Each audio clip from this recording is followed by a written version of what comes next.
where champions rise, pushing limits in the oval till we touch the skies. From the green flag to checkered, it's a razor-thin edge, pushing harder with each second, living on the ledge, drafting on the straightaway, bumper to bumper, a split-second mistake and you're going under. From the green flag to checkered, it's a razor-thin edge, pushing harder with each second, living on the ledge, drafting on the straightaway, bumper to bumper, a split-second mistake and you're going under. Pit stops, time, perfect strategy in hand. Every driver, every team takes a bold stand. In the world of esports, this is where we collide. The Grind Cup unites us with passion and pride. Racing in the Grind Cup, we're burning the turns. Throttle wide open, feel the engines churn. It's the heart of the league where champions rise, pushing limits in the oval till we touch the skies. So here's to the racers, the Oval League's pride. Through every twist and turn, we ride or die. In the Grind Cup series, we find who we are, chasing glory and victory beneath the virtual stars. Racing in the Grind Cup, we're burning the turns. Throttle wide open, feel the engines churn. It's the heart of the league where champions rise, pushing limits in the oval till we touch the skies. Racing in the Grind Cup, we're legends of mean. The esports Oval League driving the arcade. Racing in the Grind Cup, we're legends of mean. The esports Oval League driving the arcade.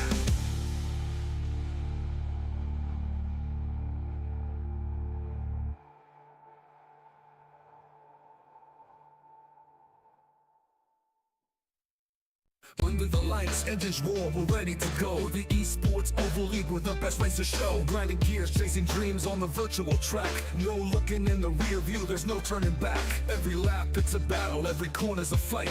Precision in the daytime, adrenaline at night. The Grind Cup series, championship and mission. The goal we all crave, speed and skill define the legends we raise. Racing in the Grind Cup, we're burning the turns. Throttle wide open, feel the engines churn. It's the heart of the league where champions rise, pushing limits in the oval till we touch the skies. From the green flag to checkered, it's a razor-thin edge, pushing harder with each second, living on the ledge, drafting on the straightaway, bumper to bumper, a split-second mistake and you're going under. Pit stops, time, perfect strategy in hand. Every driver, every team takes a bold stand. In the world of esports, this is where we collide. The Grind Cup unites us with passion and pride.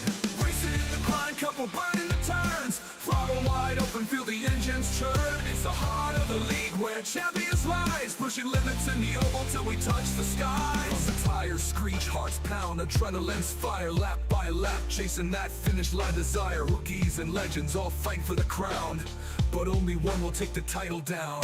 Every lap it's a battle, every corner's a fight. Precision in the daytime, adrenaline at night. The Grind Cup series, championship and mission. The goal we all crave, speed and skill define the legends we raise. Racing in the Grind Cup, we're burning the turns. Throttle wide open, feel the engines churn. It's the heart of the league where champions rise, pushing limits in the oval till we touch the skies. From the green flag to checkered, it's a razor-thin edge, pushing harder with each second, living on the ledge, drafting on the straightaway, bumper to bumper, a split-second mistake and you're going under. From the green flag to checkered, it's a razor-thin edge, pushing harder with each second, living on the ledge, drafting on the straightaway, bumper to bumper, a split-second mistake and you're going under.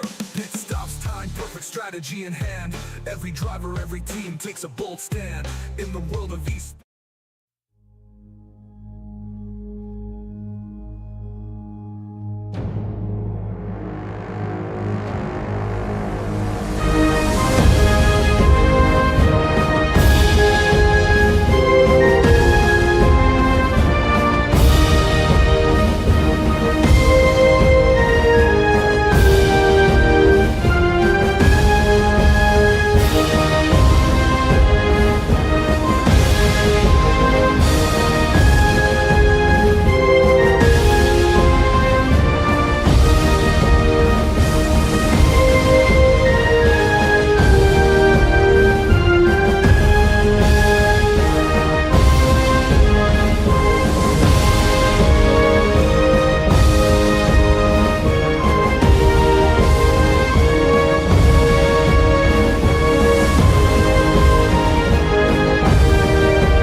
good evening, ladies and gentlemen. Welcome here to the Flatout Racing Network's coverage of the 8th race of the 2025 season for the ESports Oval League Grind Cup Series. As here this evening, we get ready for 260 circuits around the track known as the Monster Mile. This is Dover Motor Speedway getting ready to, in a sense, eat up the competition. It has the mascot Miles the Monster, and he may be hungry here tonight for some carnage.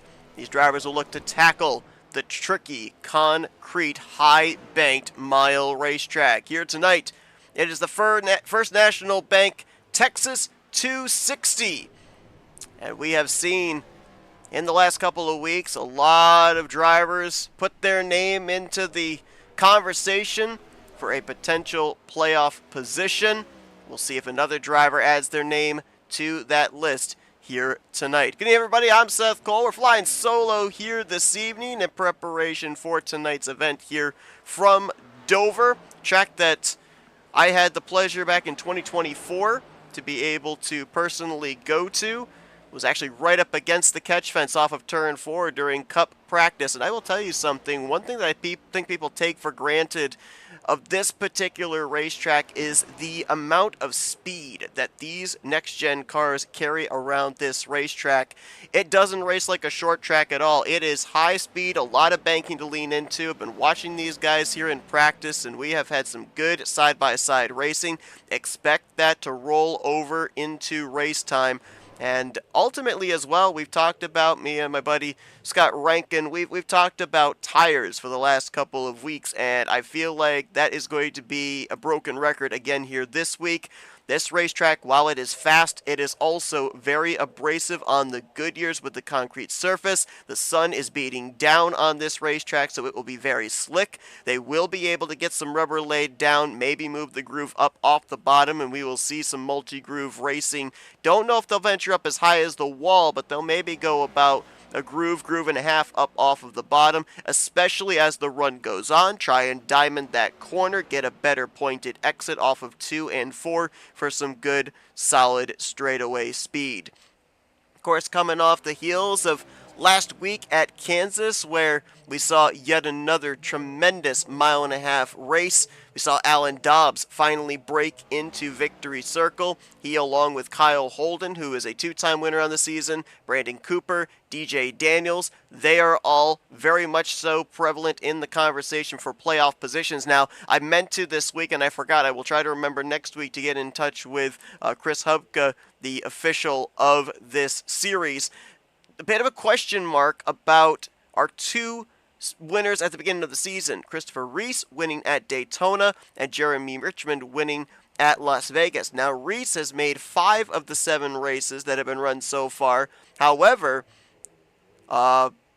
Jeremy Richmond has only made 2 of the 7 starts. And I don't know if there is a minimal number of starts that you actually have to make in order for your win to be eligible for a playoff position. We'll have that information next week as we try to get ourselves a little bit of a bigger picture of who has a shot at advancing into the postseason, and even at this early stage, who might not. Still a long ways to go. We are only in, if we include in the qualifying at Daytona, the Daytona Duels, the Nashville Fairgrounds Demo Derby, all of that stuff. This is the 13th event of this schedule. There are 30 events in the regular season before we even get to the playoffs. They are currently in qualifying right now. We will await to see who is going to be starting on the pole position for this race. Will be interesting to see, as I mentioned, saw a lot of side-by-side battling in practice. How important is track position going to be here this evening?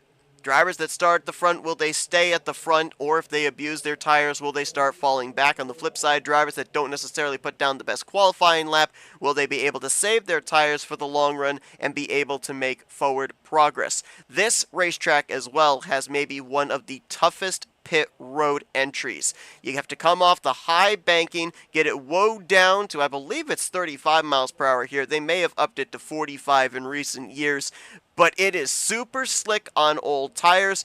And there's not a lot of room for error. There is an attenuator wall separating pit road from the racetrack, and a lot of drivers, if they slide that right front, if they approach the entry to pit road with too much speed, the car's not going to turn, and it's going to go straight into the edge of that attenuator wall. We have seen many a driver pretty much have their really good day come to an end with a pit road mistake. Also cannot get busted for speeding on pit road, because this racetrack, you come down pit road under green flag conditions, you're guaranteed to lose at least one lap, potentially two. And so you could find yourself, if you get a black flag penalty, you have to come back down pit road, you're going to find yourself 3 or 4 laps down. And I'll tell you what, at a racetrack like Dover, that is very difficult to come back from. 260 laps here tonight at the Monster Mile, obviously split into 3 stages. Stage 1 will be at the end of lap 65, stage 2 at the end of lap 130, and then 130 laps to the finish. We have 3 green-white checkers if necessary, and the all-important 0 fast repairs. That was a rule that was put in place about a month ago. It has played a huge part into who is eventually sat in victory circle at the end of the night the last few weeks. And at a track as technical and as tough as Dover, I think it will play its part into this race here tonight as well. Qualifying moments away from wrapping up, and it looks like Kyle Holden, who already has 4 poles on the season, may be getting his 5th start on the inside of the front row. The only other 2 pole sitters would be Sean Lauder, who has 1 pole, and then Brandon Cooper, who has 2. Cooper will, looks like, be rolling off from 3rd. Sean Lauder is, I believe, rolling off from inside the top 10 in the 9th position. Looks like we're going to have a total of 27 drivers to take the green flag here tonight. So drivers will be gridding up in just a few moments here. 2-time winner on the season, Kyle Holden, going to have the front row with last week's winner from Kansas, that being Alan Dobbs.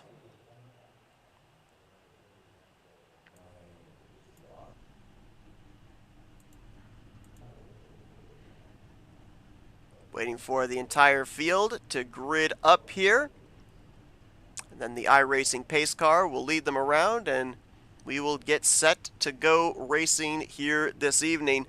Really, when you look at the racetracks we've been at so far this season, you don't have a template to be able to go off of. Last week, we were able to kind of adhere to the statistics and the trends of Las Vegas, with Kansas being another 1.5-mile oval.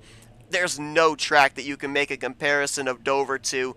Even if you went to some of those other mile-in-length racetracks, they're not concrete, they're asphalt, so it is an entirely different monster, pun intended, when you're at a track like Dover. So it's its own animal. We have nothing to be able to kind of look back on, to adhere to for trends, for stats, for who to watch. We're just going to have to keep an eye on what happens here during the course of this 260-lap event, draw our own conclusions by the time we get to the end of this race. Looks like we're waiting on about 3 more drivers to grid up, and then we will get ready to roll here at the Monster Mile. Appreciate everybody tuning in tonight.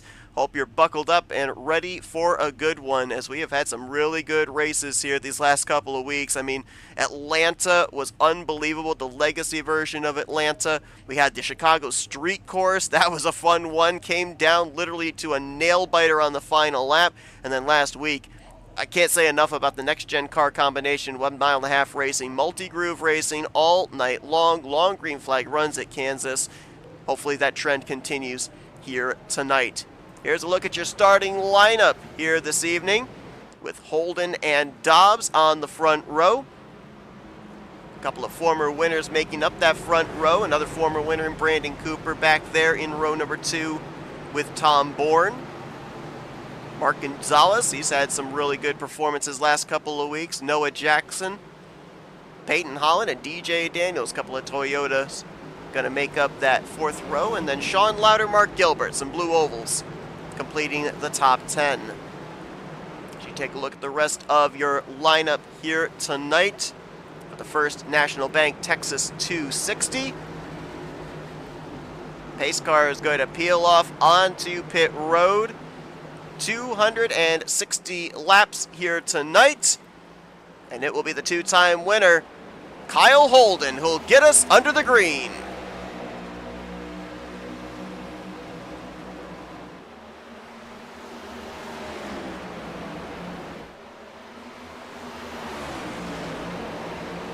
Side by side down the back straightaway. Alan Dobbs staying to the outside of Kyle Holden, trying to pin him down there through the center of the corner, and it will work. Dobbs around the outside will take the race lead. Holden will drop back to second. Brandon Cooper now side by side with Tom Bourne for the third spot. Behind them, battle for fifth. That's Mark Gonzalez and Noah Jackson.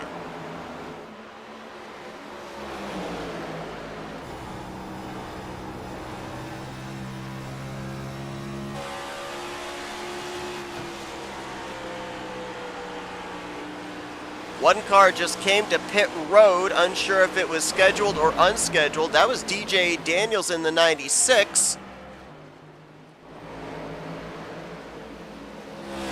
Matter of fact, he might have started from pit road.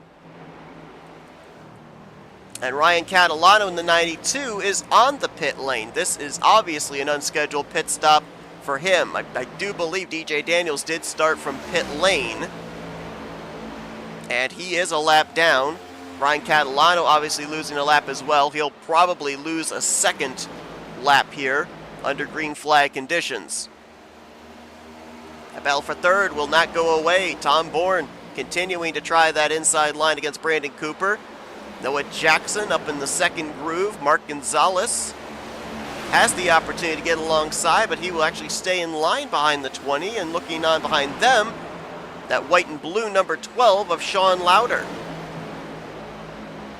Bourne's going to complete the pass. Whoa, but he got really loose there off of turn 4, and he's going to give the spot right back. So we're already seeing drivers clamoring for rear grip off of the corners. Those rear tires, they take a beating at Dover. You slide the back end. Not a lot of grip on corner exit, and that problem does not get better. I guarantee you that car continues to trend loose as those rear tires wear out. Just like that, Tom Bourne, he was about to slide into the third spot. He's now slipped back to fifth, and now under fire from Mark Gonzalez for that spot. Back up at the front, still nose to tail, Kyle Holden putting the pressure on Alan Dobbs.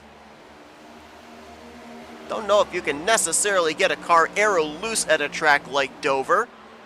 But it certainly looks like he's trying, as he has got his nose right up, about as close as you can get to the back bumper. Now he'll shoot up to the outside. Dobbs with a low exit there off of turn 2. I'm not certain that maybe they worked out Holden going around Dobbs there.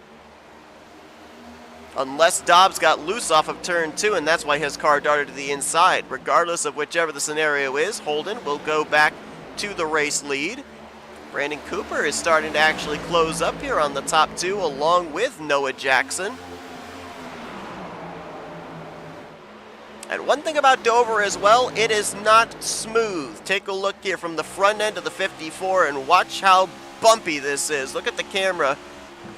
Up, down, up, down, up, down. One of the unique things about Dover as well, and I don't know if you can visibly see it, watch as we go down here to 3. You're going to see a downhill slope right there. The car bottoms into the corner, and then watch as we come off of turn 4, it's going to rise up onto the front straightaway. You saw the back end of the car up ahead, Alan Dobbs, pop into the air. One of the unique things about Dover is what drivers will call a rhythm track. When we were at Richmond a few weeks ago, another similar type of racetrack, it's a track where you have to have consistent lap times in order to make up ground and pick up spots. You're never going to close up on somebody by a tenth of a second every lap. You are literally working to close up on the driver ahead of you by hundreds and sometimes even thousands. That is a victory if you close up even by that minuscule amount. That is the deal with rhythm tracks. You're never going to pass one car every single lap. a driver that has passed a lot of cars this season. I believe he's gotten the Hard Charger Award 3 races so far this year, and that is Trey Whitehead. Let's see where Trey started this race. Oh, he started further up than he normally does. 13th place for the 23, and he's picked up 3 spots since the drop of the green flag. Was watching these drivers in practice, noticed the new livery on Trey Whitehead. Makes a lot of sense. Superior concrete products at the concrete mile racetrack known as Dover. It's a good product placement there. Good choice of the venue for that product on the number 23 machine. Also love the sponsor of the car up ahead of him there. Who doesn't love some M&M Minis? Peyton Holland in the 19 with that bright blue Toyota Camry. Currently now battling with Trey Whitehead. That's for the 9th position. Up ahead, the battle between Cooper and Bourne continues. Now it's for the 5th spot, though, as Noah Jackson and Mark Gonzalez has gotten by both of them, so they may have used up their stuff battling with each other in the beginning stages of this race. We saw Tom get really loose in the early going. Gonzalez has now moved into 4th. Noah Jackson just ahead of him in 3rd place, as those two are trying to close in on 2nd place, Alan Dobbs. Bit of an update, DJ Daniels, after starting from pit road. He is in the 25th position, Ryan Catalano in 26th. I have to check back. Those two might have actually gotten penalties that they had to serve here at the drop of the green flag, because neither one actually stopped in their pit stalls. But they are 1 lap down each. And Clifford Corveau is currently on pit road in the 83. This is obviously an unscheduled pit stop as well, as he just fell a 4th lap down to the race leaders.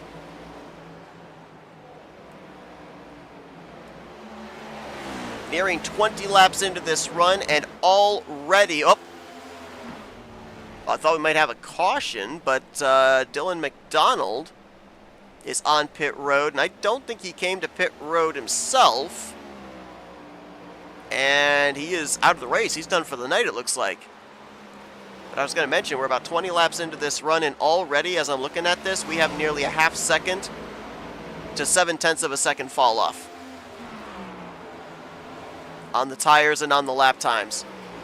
A little bit of cloud cover coming in here. Don't know how much of a difference that's going to make, to be honest with you. We'd have to have cloud cover for a pretty long period of time for it to make a difference in cooling down the racetrack and adding in some grip. If anything, honestly, though, I feel like that would make the track even slicker. They put that rubber in with the heat, and then you start cooling that down, and that rubber, I think, would become very slippery.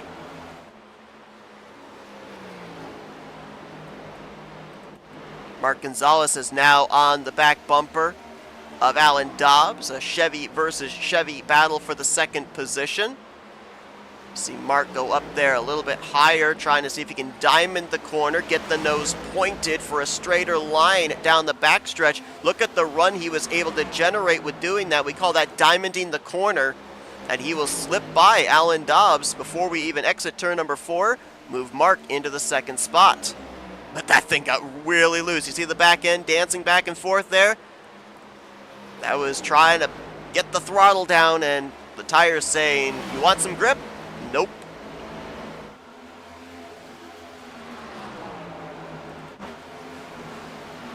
Peyton Holland has lost a couple of positions since we last checked in. Trey Whitehead got around him. He was just moments ago under fire from Mark Gilbert in the 17, who was again back on the hunt. Got some good battling going on outside of the top 15 as well. We drop back to this battle that finds Jeffrey Kleinsma, Chris Roberge. Roberge got the Hard Charger Award last week at Kansas. This is for the 15th position with the 15 car. A little further back as well, Jonathan Cogswell up on the high side. There's Chris Reese. As problems for Alan Dobbs, and caution is out. Alan was in the 3rd position. He's got front end damage. That says to me car might have snapped loose and he hit the inside wall. There's not a lot of room to be able to spin without hitting something here at Dover. And it looks like that was on the back straightaway. First caution of the night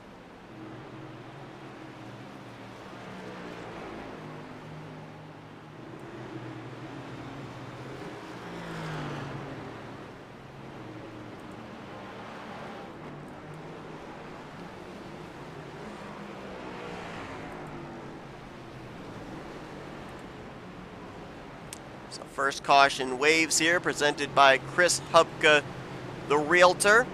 Let's go back and take a look and see what happened to Allen. Some pretty good damage on the front end, and again, remember, no fast repairs. This was off of turn number 2.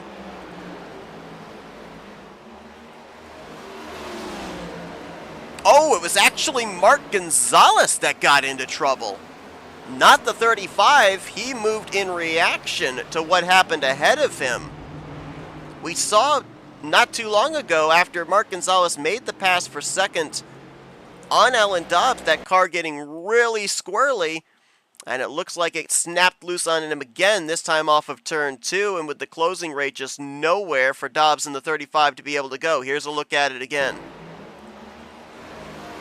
Watch the 8 up ahead. Yeah, you see him. Car steps out, he tries to overcorrect it, slaps the outside wall. And when you get this long into a run, we talk about the right rear wanting to slide out. Well, the right front also wants to plow tight, and that makes the car not want to turn at all. For Alan Dobbs, he cannot turn to the left on a dime. He's carrying too much speed. He's got too much heat in that right front tire. Here's the onboard with the 35. Look at this, just no reaction time available.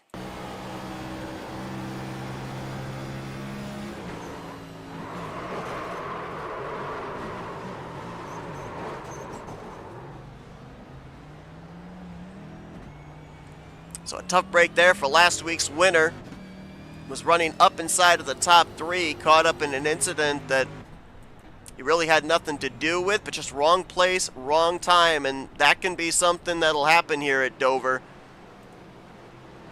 The confines of Dover are very limited. You've got the attenuator wall in the front straightaway that really only gives you about 3, maybe 4 lanes to avoid a wreck. The track can get clogged up. Back straightaway, a little bit more spacious, but not spacious enough where if you end up wrecking, you're going to be able to more than likely save it without making contact in some way, shape, or form. Varying strategies up here at the front as well.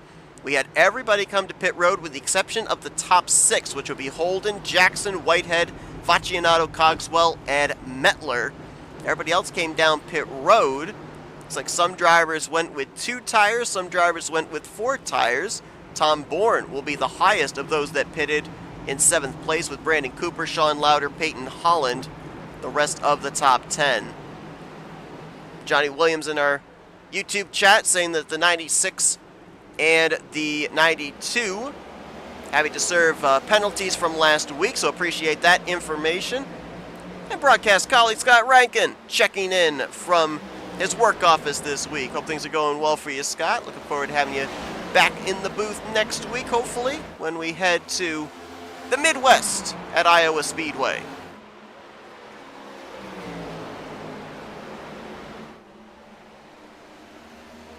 Trey Whitehead makes the move on Kyle Holden, and now he will go to the race lead. Trey looking for his first win of the season. Let's drop back here to Tom Bourne, Brandon Cooper, and others who I believe have new right side tires. See if that's going to help them cut their way through traffic. Tom will get around Jonathan Cogswell, move him into the 6th position. Next on the list, 31 of Matt Mettler.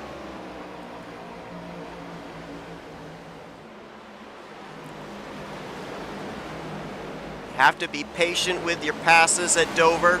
Don't want to put yourself in a bad spot going into or coming off of a corner. Tom drives it deep into turn 3.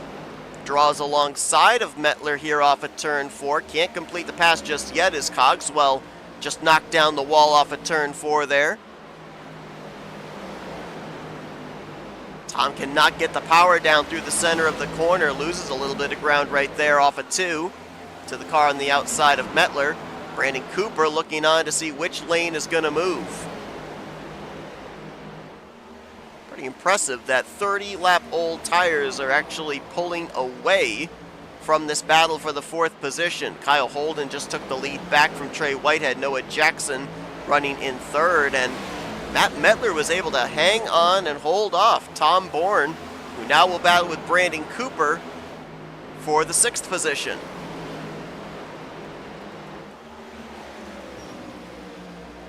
Well, that caution coming out, a big break for DJ Daniels. He just got back on the lead lap via the free pass. Ryan Catalano is the only car currently on track that is off the lead lap in 25th. We saw Dylan McDonald come to pit road and head to the garage area. Still sitting on pit road, multiple laps down, is Clifford Corveau. The other 24 drivers that remain are on the lead lap. And remember again, we are chasing lap 65 for the end of the first stage, where the winner will receive 10 regular season points, a playoff point, and the top 10 will all receive stage points from 10 down to 1.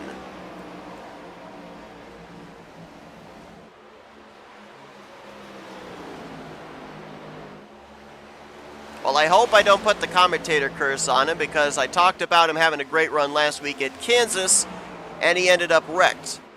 But I see a couple of drivers back here that had some really solid outings, at least in the beginning stages of the Kansas race last week, and they are in a side-by-side battle for 9th right now. That is Tyler Rice in the 6, Christian Ruse in the 14. Ruse was en route to a top 10 run before getting caught up in a wreck about 2/3 of the way through the race.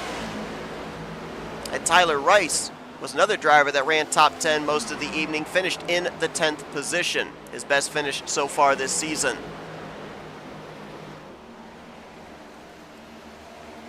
A 35 car, they did a pretty good job on damage repair.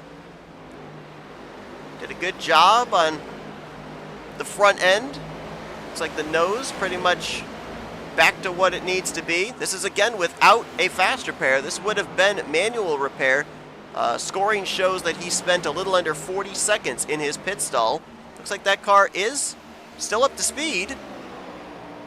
Right now running in the 12th position, and you saw the car that just got around him. That is the number 96 of DJ Daniels, who is about to break into the top 10 after having to serve that pass-through penalty at the drop of the green flag.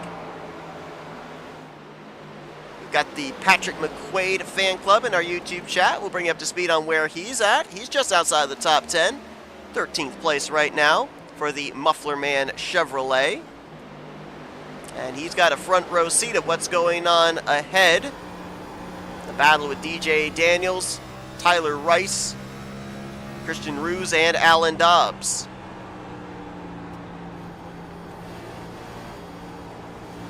You hear that feathering of the throttle right there, almost a complete bailout in the center of the corner. Bit of a ways back to the next car of Jeffrey Kleinsma, so opportunity to be able to just back off, not necessarily force the issue with what he sees up ahead. So now he'll see about setting up Alan Dobbs for the 12th spot. Back up further towards the front. Can't seem to separate Tom Bourne and Brandon Cooper. Still nose to tail. Still for the 6th position. Peyton Holland just behind them as well. Cooper with a nice run through the center. Got back to the throttle, but then got tight on exit.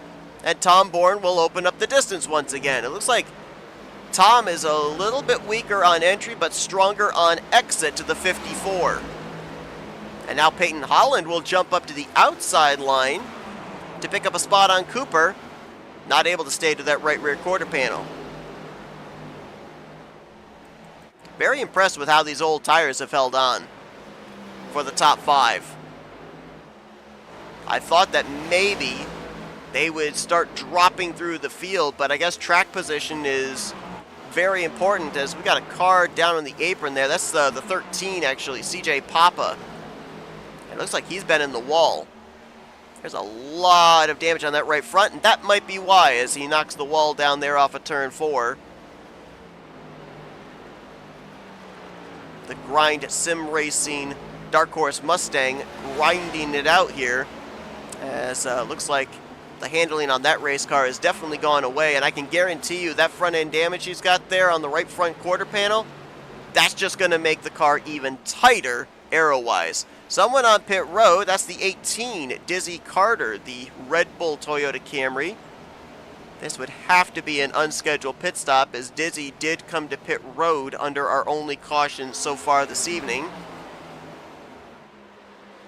This will put Dizzy Carter a lap down, CJ Papa also a lap down. Looks like about 11 seconds ahead of race leader Kyle Holden would be Matt Davies.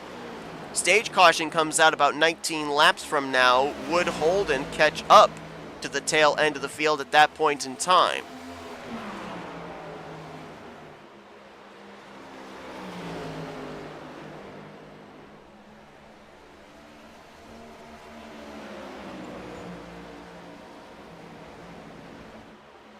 So, not 100% certain if that caution coming out allowed these drivers that elected to stay out the opportunity to be able to make it the full 65 laps on what they've got in the tank, or if when the green flag dropped, that was their strategy from the get-go, was to run this entire 65 lap first stage without coming to pit lane. We'll maybe get a little bit more of an answer on what the fuel window is like when we get into stage 2, but remember as well, the caution will come out at the end of stage 1. We'll have a few pacing laps in between stages 1 and 2, so we will not have the full 65 laps in stage 2. So that may end up making it a little more convoluted and knowing just exactly what the fuel window is for these drivers as well. Trey Whitehead looked like he was running a lane that was closing up on Kyle Holden for the race lead. Holden has, in the last lap though, been able to open up the gap once again. I don't know if that's him finding something that helped him against the 23, if the 23 may have had a little bit of a slip. Both drivers right now running fairly similar lap times, maybe about a half-second quicker Kyle Holden. And Rylan Facinato playing the strategy as well in the 25 car. Having a great run right now in the 3rd position, looking for some very valuable stage points at the conclusion of stage 1. Rylan coming into this race 24th in the standings. He's still searching for his first top 10 on the year. This would be huge if he's able to get these stage points. As look at this, battling back here in the latter half of the top 10. Tom Bourne, DJ Daniel, Tyler Rice throw a blanket over about 7th back to 14th.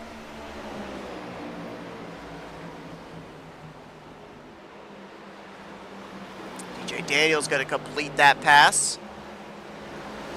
Toyota, Chevy, Ford duking it out 7th, 8th, 9th.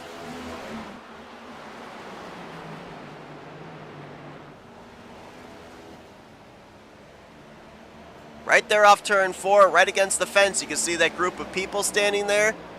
I've stood there before, with next-gen cars flying on by. It is amazing the sense of speed that these cars are able to carry around this mile racetrack. The weather's not being all that cooperative with these drivers either. We keep fluctuating between sun-drenched racetrack and cloud cover. That could, depend on the amount of time that it ends up having the sun shining or the cloud cover cooling the racetrack a little bit, that can really affect the handling of the race car.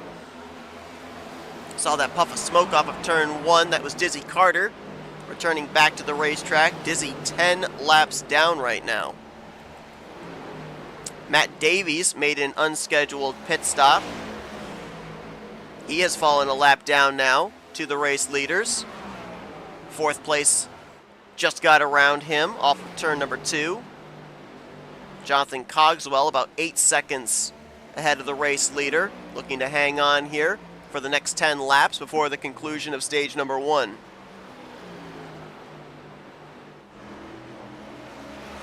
Resting back from a fall. Hope you're feeling better, Johnny. Sorry to hear that. Hopefully we'll see you behind the wheel of the number 3 next week when we're at the Iowa Speedway, which, if I'm not mistaken, is another mile racetrack. I'll have to double check on that. This battle will not go away. Now it is DJ Daniels and Tyler Rice making their way around the worn tires of Matt Mettler.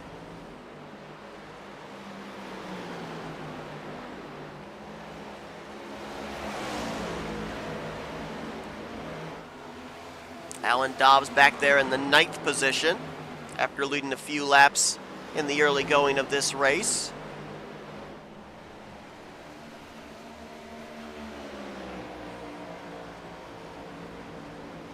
Got some smoke on pit road. I believe that might have been Matt Davies making a pit stop.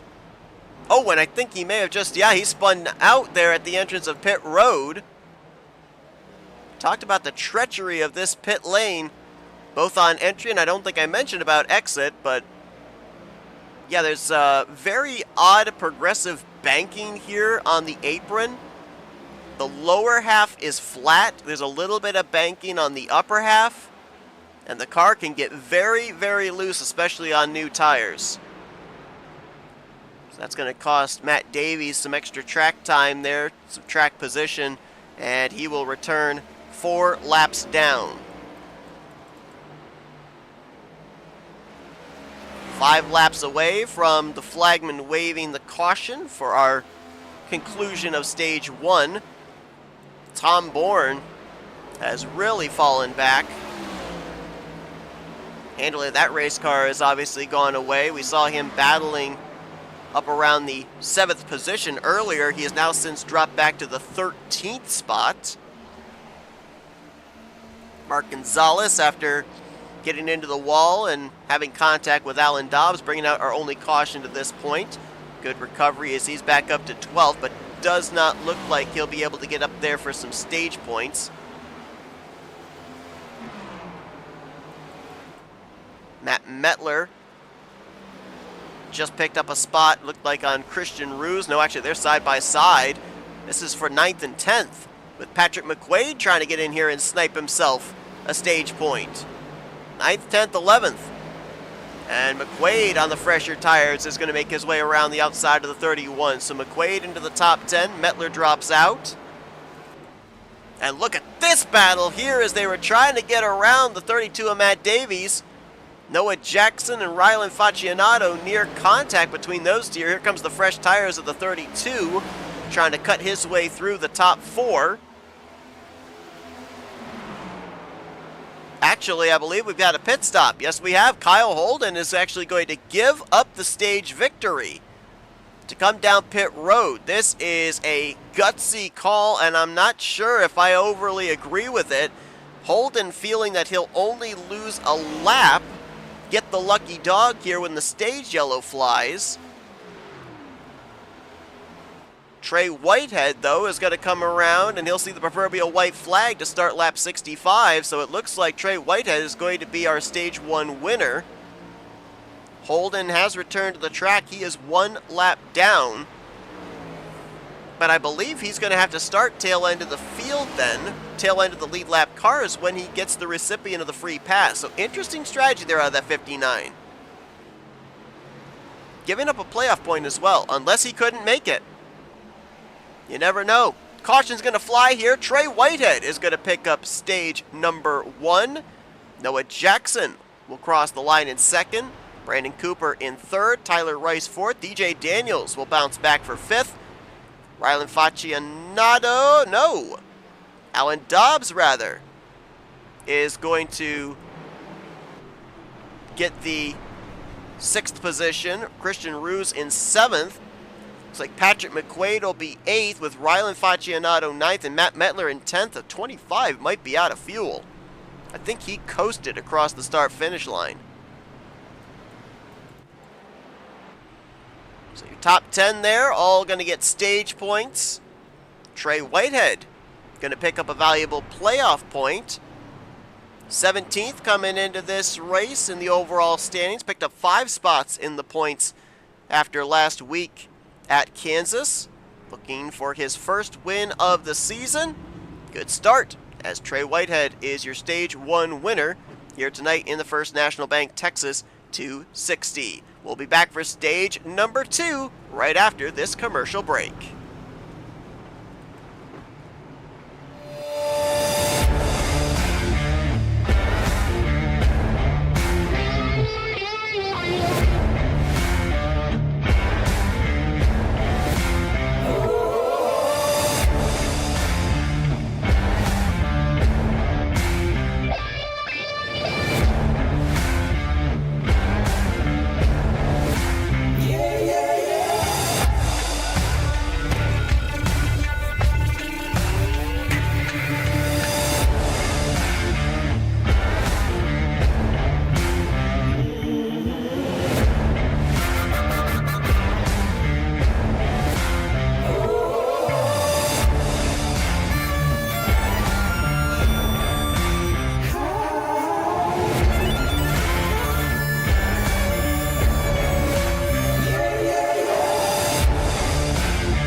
Welcome back to the Flatout Racing Network's coverage of the First National Bank Texas 260, race number 8 of the 2025 season for the ESports Oval League Grind Cup Series. We just concluded stage number 1, Trey Whitehead, your stage 1 winner.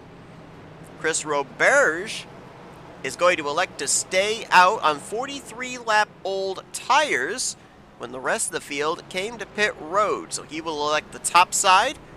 Trey Whitehead on fresh Goodyears will line up to the inside in second. Noah Jackson, Brandon Cooper, DJ Daniels going to be the top 5 with Alan Dobbs, Christian Ruse, Tyler Rice, Sean Lauder, Patrick McQuaid. That will be your top 10. Kyle Holden did get the free pass on this caution. 20 drivers on the lead lap of currently 25 drivers scored in this race still. 2 drivers out of the race, Dylan McDonald and Clifford Corveau. So a gutsy call here on Chris Roberge, maybe planning on saving an extra set of tires for later on in this race. He will pay the price on this restart though. How much of a moving chicane will he be for the drivers behind him on fresh rubber? As stage number 2 about to get underway.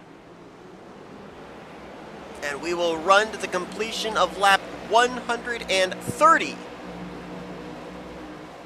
for this second stage. Great launch there for Chris Roberge, but now as Trey Whitehead and Brandon Cooper settle out who's going to be in second, here comes Whitehead to the inside, and he will blow the doors off of that Monster Energy Chevrolet. 3 wide. Dobbs shoots up the middle with Jackson to the inside.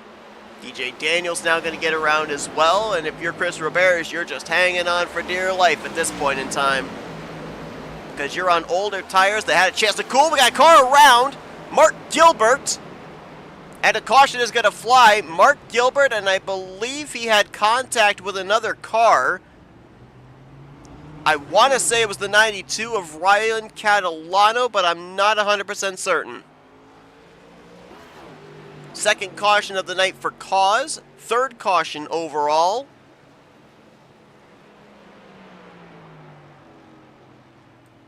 This was off turn 2 and onto the back straightaway. I believe the 92 was the other car that made contact with the 17.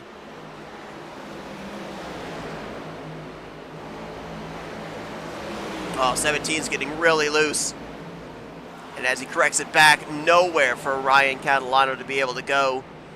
Goes down and hits the inside save for Barry as well, does Catalano. Pretty good damage on both the right front and rear of the KFC Mustang.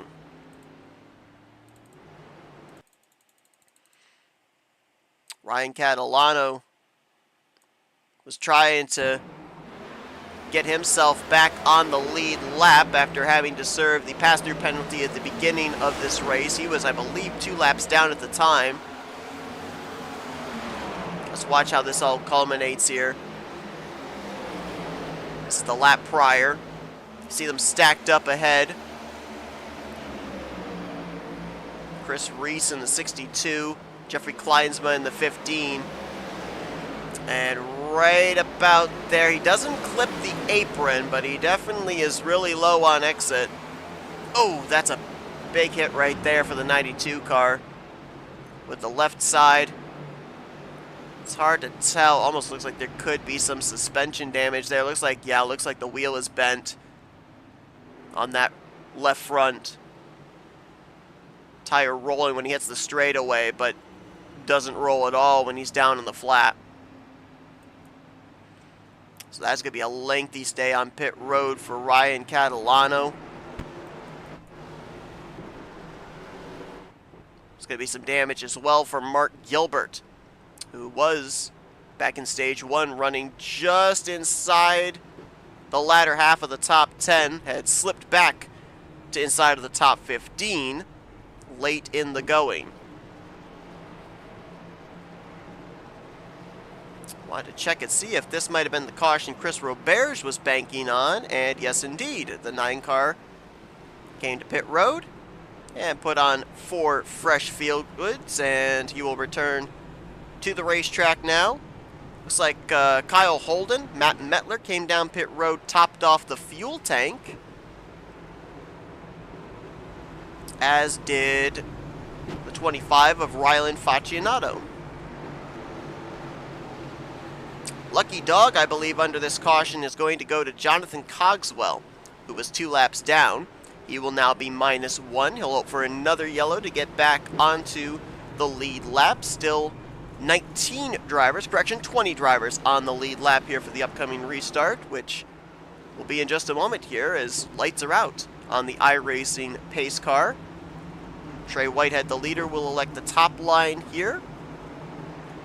Brandon Cooper will be to his inside with Dobbs, Jackson, and Daniels, the top 5.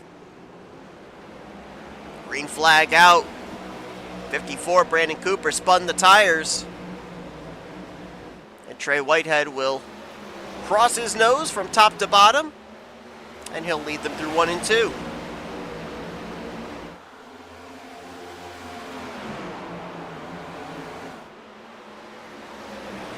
And no sooner does he have the lead, he now slots back to second as Cooper will go on by for the top spot. Alan Dobbs will move to second, so maybe a little bit of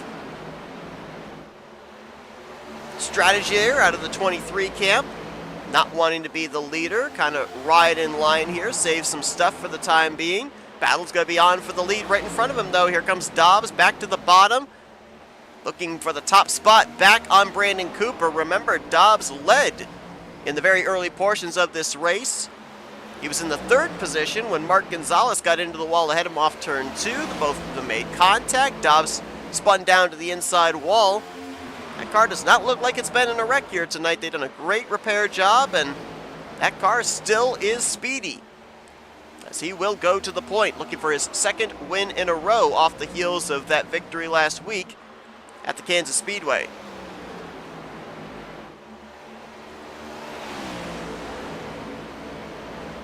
Trey Whitehead looks like he's continuing to give up positions by choice. He just moved low there on the back straightaway, allowing both Noah Jackson and DJ Daniels on by. So he'll go from 3rd now back to the 5th position. Interesting strategy here out of the 23, who has 10 valuable stage points in the bank, a playoff point with winning stage number 1. And DJ Daniels continues to be on the offensive as he's all over the back bumper of the Caterpillar Toyota Camry of Noah Jackson. Well, a reminder to tune in tomorrow night, folks. Talladega Challenge Series is in its playoffs. Well, we'll get to that promo in just a minute because we're actually under our 4th caution. And it's Peyton Holland, as well as I believe that was Matt Metler in the 31 just up ahead of him, bringing out this caution. 3rd caution for cause here tonight, 2nd caution of stage 2. Both drivers going to be moving away from the scene of the incident with some pretty good damage. Peyton Holland may not necessarily be in control of that race car. It looks like that left front wheel is pointed into about the 1 o'clock position. Let's go back, take a look, see what happened. Looks like the trouble spot has been turn 2 here this afternoon.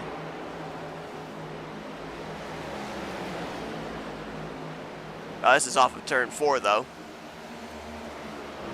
31 gets up and into the wall.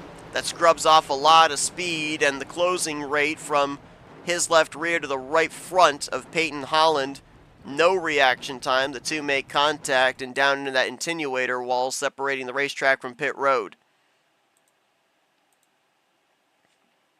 Here's another look at it.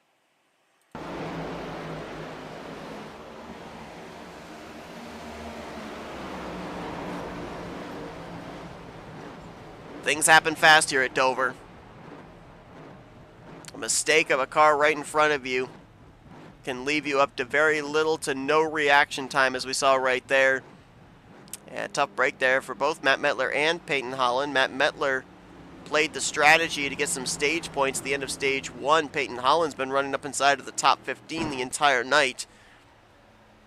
And Peyton Holland may have paid the price the most, at least right now it looks like, for the incident, as he's already lost a lap. Still sitting on pit road getting repairs.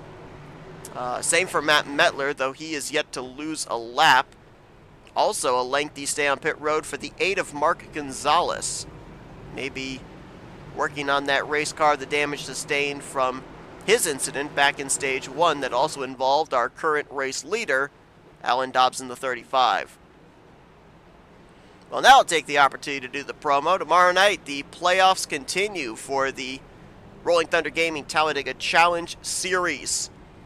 We have now whittled the field down from the original 13 to the Elite 8. Had our elimination race last week.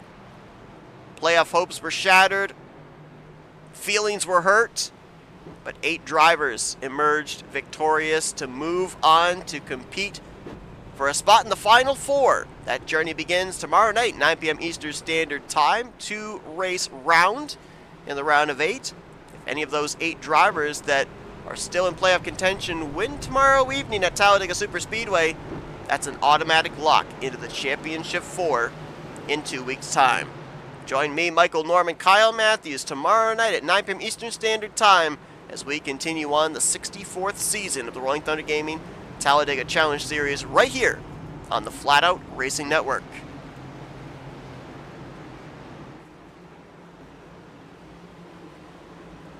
Well, we had the 1 caution in stage 1, went green the rest of the way.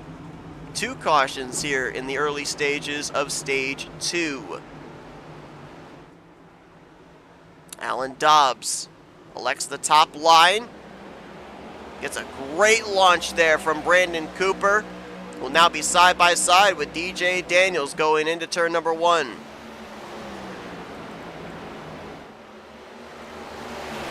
Ever since the drop of the green flag after DJ Daniels had to serve the pass-through penalty, he has been on go, and he has made his way through the field quickly, and now looking to get to the race lead as he slotted in 3rd. May have checked up Noah Jackson behind him, who now is under fire from Tyler Rice. Here comes DJ to the inside on Brandon Cooper. Looks to clear off of turn number 4, and he will do so. Watch the steering wheel as we're on board with the 96.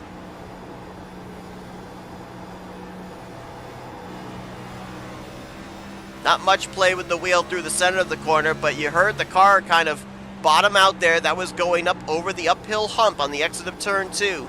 Listen to the car here.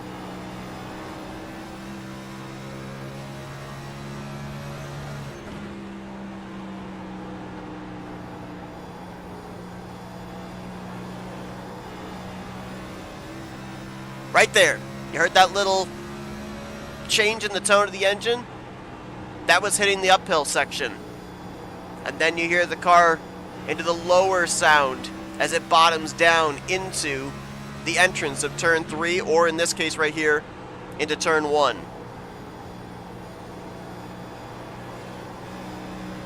Ooh, I couldn't get back to the throttle as soon as he wanted to there. Rear tires, rear grip going away. You can also see that counter steer on the wheel as they come up off the corner, trying to make sure that they plant the back end of that race car, get as much straight line speed as they possibly can. You don't want to get back to the throttle too soon, or you're going to go around, which we've seen be the problem for a number of drivers. Late into a run, you get back to the throttle too soon, it plows tight, and you knock down the wall of the corner that you're exiting, which we have also seen that so far here tonight.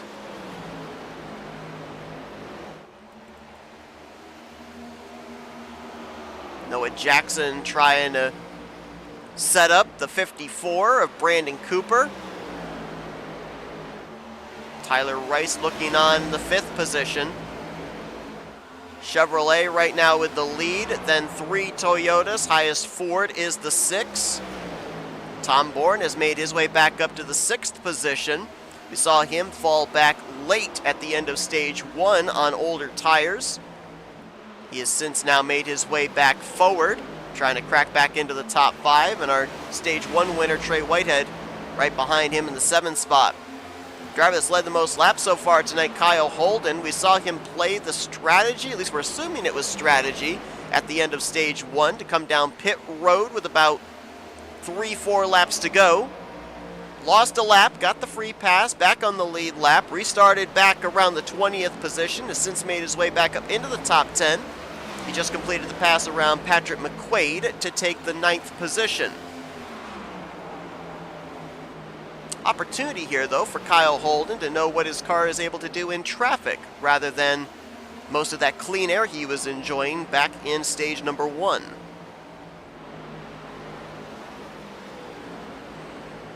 I would have to assume, obviously I'm not inside the driver's head or anything, but I would have to assume that that was not a planned pit stop. That was not a strategic pit stop. Because if you were going to make a pit stop like that to try and flip the stage, you know you wouldn't be able to do it at a track like Dover. The lap times are just too quick here for you to not lose a lap on a green flag pit stop. I think that Kyle Holden was of the assumption that we were probably going to get another caution in that first stage and may not have had the fuel to be able to make it. Worked out for him, though. He was the only car 1 lap down when the stage yellow flew, got the free pass, and now is back up inside of the top 10, trying to make his way back up to the front. Which right now, the battle at the front is closing up. Alan Dobbs looks in his rearview mirror, sees the bright yellow 96. About 2.5, 3 car lengths in arrears. These two have gotten together in the past. Remember back at Richmond when these two made contact a couple of times. DJ Daniels appears to have the faster race car right now. He will assuredly get up to the back of the 35 once he gets to him. What type of racing do we see?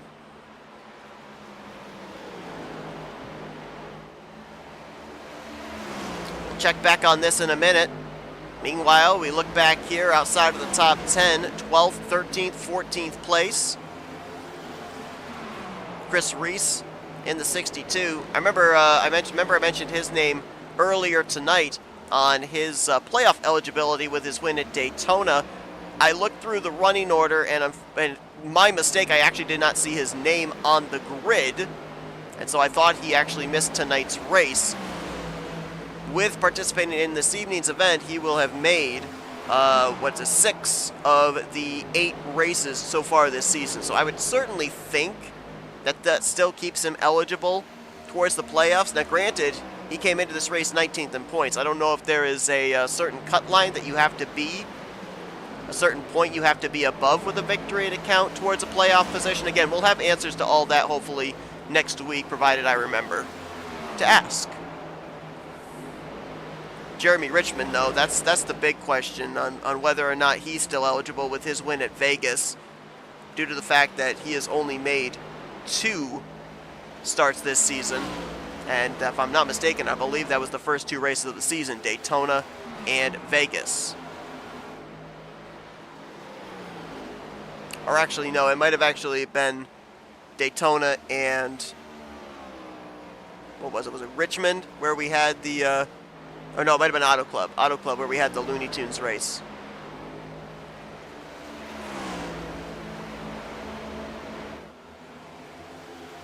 Oh, that battle for the lead that was closing up has since evaporated. Alan Dobbs, who had about 0.3 of a second on DJ Daniels, has now opened it up by another half second. DJ may have used up his stuff trying to get through traffic and trying to run down Alan Dobbs, now feeling the effects of it, and he may slip back into the clutches of Noah Jackson for that second spot. About 30 laps away, a little less than that, from our stage caution flying here, end off stage number 2. Trey Whitehead slow on the front straightaway. Something amiss on that race car. He might have clobbered the wall. Take a look at that right front. Something might be broke on that machine.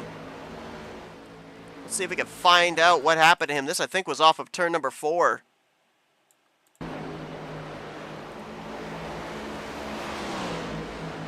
Oh, yeah. Wow. Actually, that was off turn 2. Almost very similar to what the car in front of him, Mark Gonzalez, had happen earlier, where the back end slides out, you try to gather it back up, and then the nose just goes where it wants, and it lawn darted in the outside wall. Trey Wright is on his way down pit road right now. Our stage 1 winner running into trouble here. No caution as he gathered it back up and kept going out of harm's way. But that is a tough break there for Trey, who was looking for a big points night after coming to this one 17th in points. Moving his way up rapidly through the point standings. Racked up 10 valuable regular season points here with a stage victory, but he may give all those points back with where he's currently at. Speaking of giving back, DJ Daniels now starting to give back the positions he gained when he was charging his way up through the field. Just lost the 2nd position to Noah Jackson. And that car may have a smiley face of some kind on its hood, but that 96, it is not happy. The back end of that race car is squirrely off of these corners. Mark Gonzalez getting by Brandon Cooper for the 4th position. Maybe trying to go 2 for 1 here on the Camrys, as he'll now pull up to the back bumper of DJ Daniels looking for 3rd. And he'll get to the left rear quarter panel. No, he won't. Contact actually between Gonzalez and Cooper on the back straightaway going into 3. Trey Whitehead's returned to the racetrack. You saw him there on the bottom of the back straightaway. Are we going 3 wide into the corner? Yes, we are. Mark Gonzalez powers down, and he'll clear both of them. Goes from 5th to 3rd, as DJ still has his hands full there on that inside line off the exit of turn 2. And look at them stacked up now. Tyler Rice just behind this group. Tom Bourne as well. I believe Kyle Holden's the ladder car in this group. Yes, he is. DJ Daniels hold on for another 20 laps. He's trying to find his way in line, it looks like here. Now Tom Bourne pulls up to his right rear quarter panel.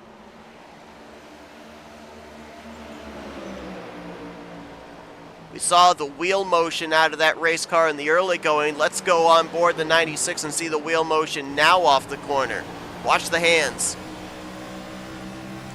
Pretty steady right there off of turn 2 as he'll now slot in front of his teammate Kyle Holden. Let's see about here off of turn 4. Do we see a real jerky movement to the right? Not so much, but definitely had to play with his powering down on the throttle there off of turn 4. And I believe Holden's just jumped to his outside. Kyle Holden going to move up to 7th. DJ Daniels, who had climbed up as high as 2nd, now drifts back to 8th and looks to try and hang on for some valuable stage points. Closest battle at the front right now. 3rd, make that 4th place on back. Brandon Cooper, Tyler Rice. Tom Bourne may have skirted the wall there off of turn 2.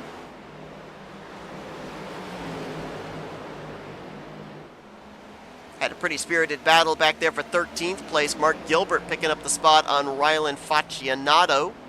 They've had some adventures this evening with Mark Gilbert spinning on the back straightaway. Rylan Faccianato running out of fuel coming to the end of stage 1.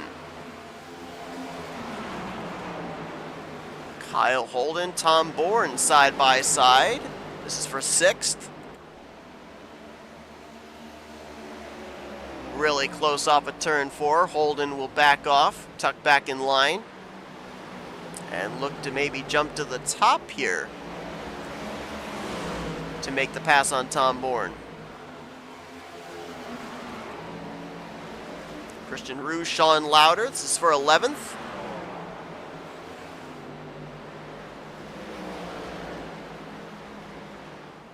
believe Christian Roos just picked up that 11th spot on the 12.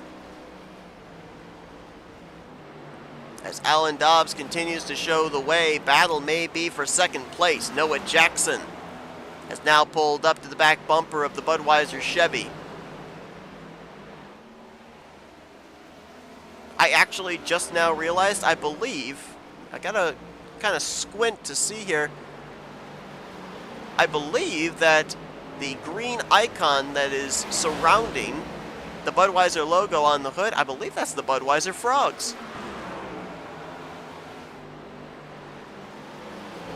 Which, fun fact, if you end up going to Universal Studios Florida and you go to the DreamWorks Kids section, they have, I think it's either 7 or 8 frogs that you can activate by stepping on lily pad paving stones.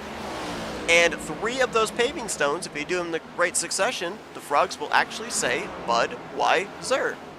So there's your little Easter egg for the night. Shout out to Dylan Young, Kyle Matthews from We the Coasters for giving me that piece of information when I was last down in Florida. Check them out on YouTube.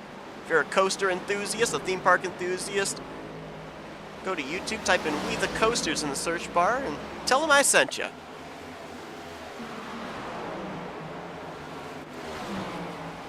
Tyler Rice, 4th place, exchanges hands between himself and Brandon Cooper. We're definitely getting to see who saves their tires for the long run and who abuses them, as we have definitely had our fair share of comers and goers in both of these long runs, one in stage 1 and one here near the conclusion of stage number 2.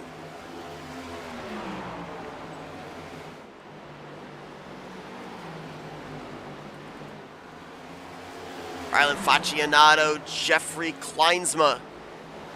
14th place between these two Chevrolet drivers. Contact between the two sends Kleinsma up into the wall off of turn 4. Looks like Rylan backed out of that, saying, my bad, didn't mean to push up. Gives up the spot to the 15. It's tough being that car on the inside line. Car really wants to push up off of the corner, no matter what lane you're in this long into a run. And when you're double wide coming off of the corner, you got to either really pedal the throttle, hope that the nose will point for you off the exit, or you can keep the throttle mashed and you're more than likely going to push up into that car that's on your outside. And unfortunately for them, they are the buffer between you and the outside wall, and they are invariably going to be the one that makes the contact. Doesn't look like there's really any traffic that Alan Dobbs is going to have to deal with here for the remainder of this stage. Nearest lead lap car to him is over 8 seconds ahead, that being our Daytona winner, Chris Reese. We got 6 cars off the lead lap. Matt Mettler, the only car 1 lap down, so he's hoping nobody else falls off the lead lap so he can be the recipient of the lucky dog in the next 5.5 laps.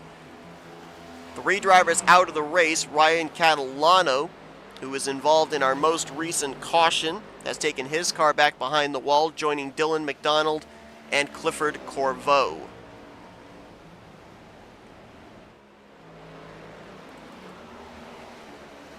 Seventh place, EJ Daniels trying to fight back up to the top 5 against Tom Bourne. DJ will pick up that spot as Tom gets a great run off the corner exit.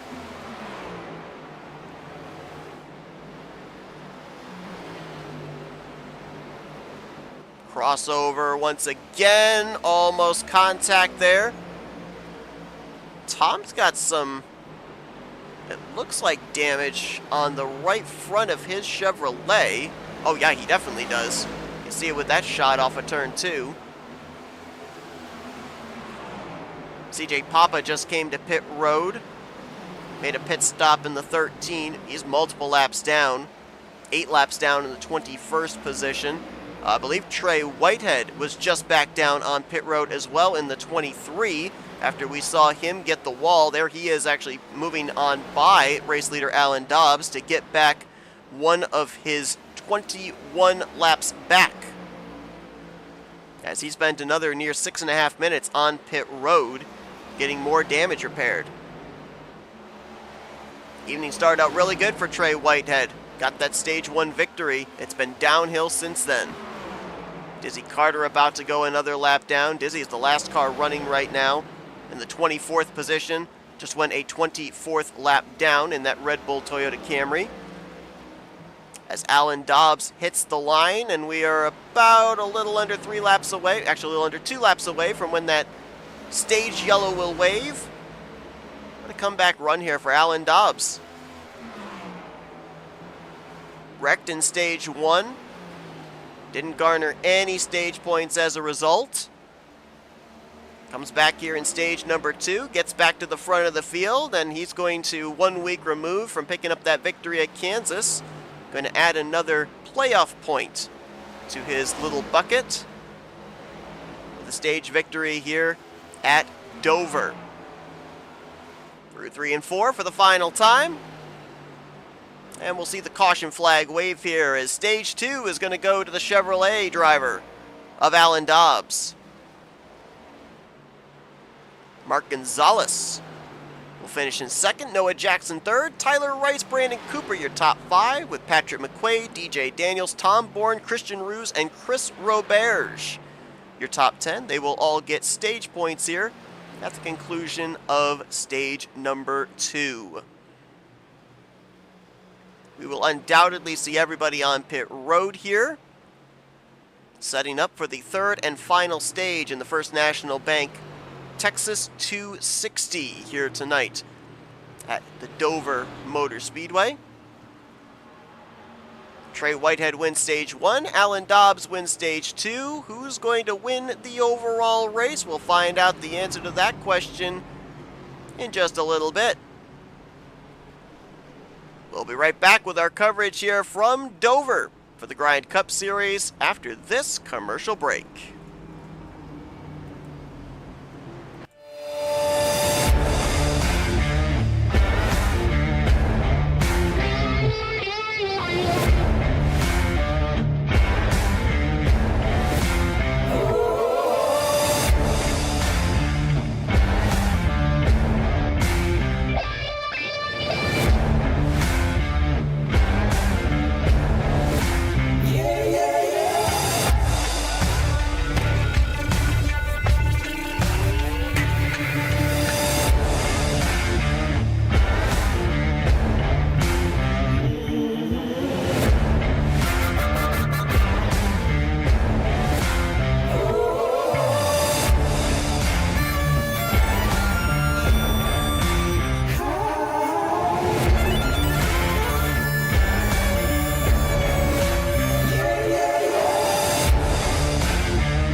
We welcome you back here to Dover Motor Speedway as we get ready for our 3rd and final stage of the night.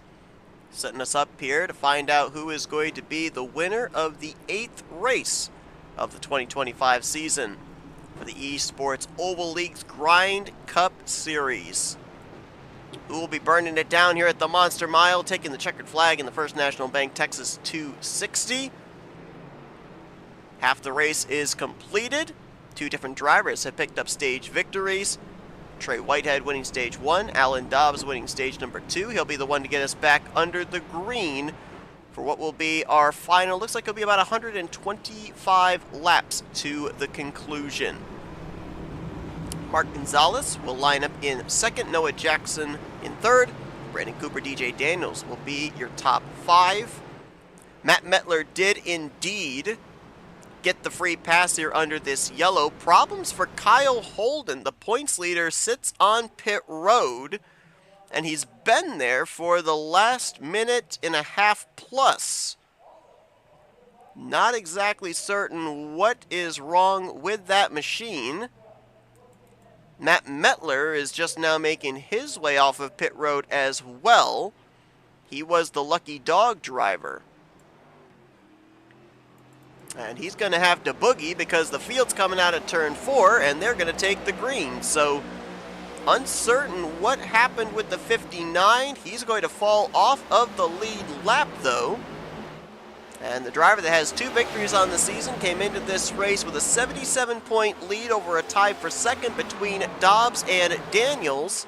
May have that points lead eaten into here tonight.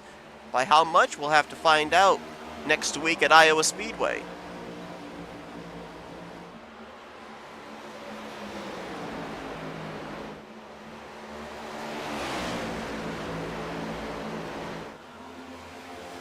Well, while we got the opportunity here in our third and final stage, let's take a look and see where our Adrenaline Rush Coffee racing family of drivers are currently running at.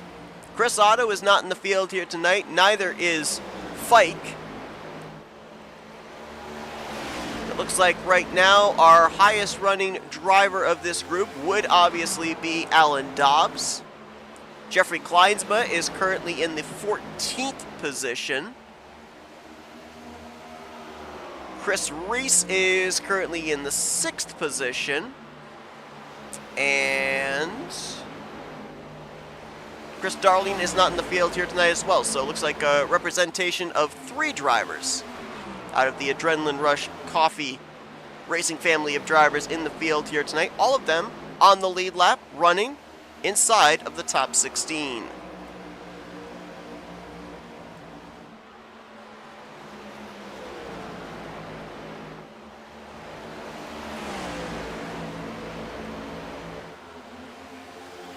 Couple of Chevrolets lead the field here at Dover. Alan Dobbs and Mark Gonzalez. Gonzalez starting to put the pressure on Dobbs for the top position.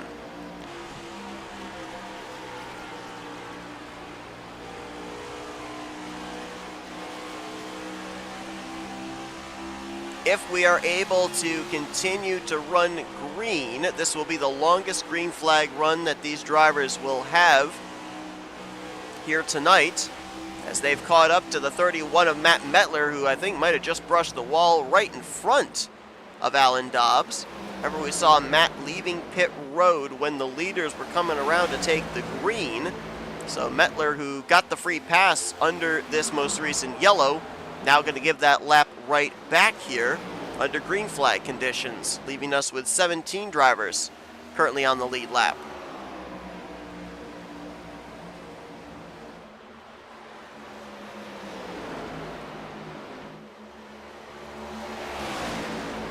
Scott, if I'm not mistaken, I believe we have, at least for the front runners, we have used 3 sets of tires.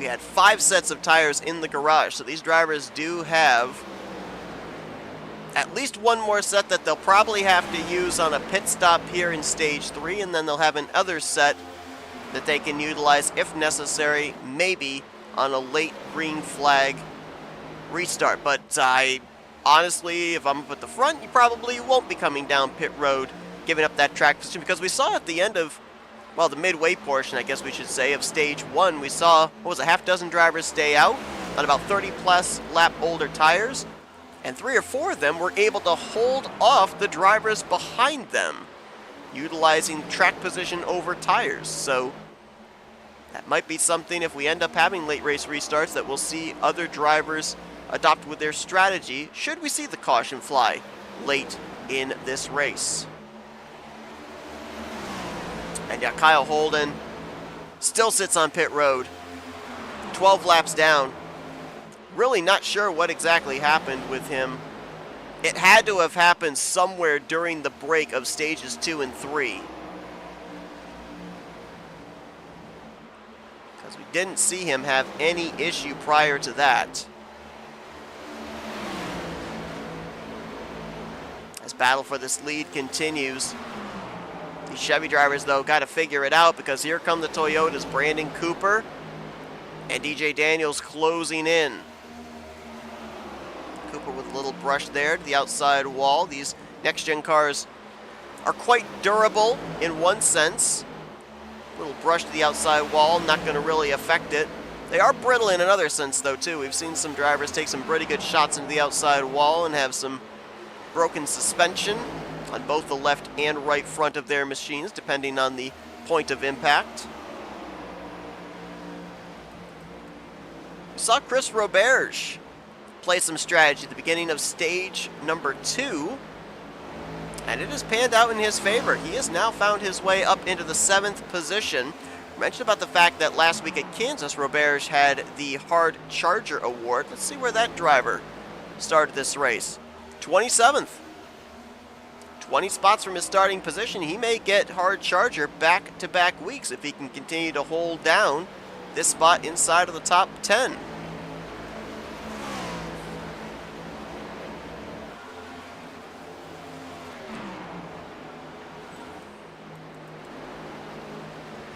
Sean Lauder, the Powerade Dark Horse Mustang. He's had a quiet evening, which is not necessarily a bad thing, as caution waves.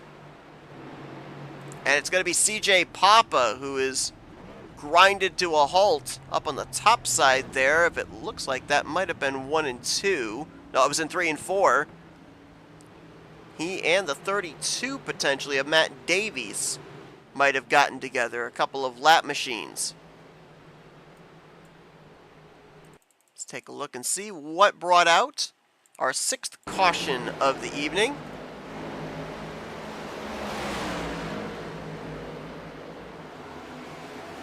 Oh, wow, whoa.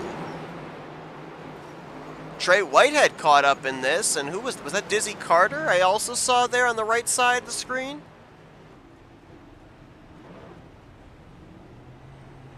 Might have been a little gap whack that came into play there. 13 was not clear, at least visibly didn't look like he was clear there on the back straightaway. Let's take another look.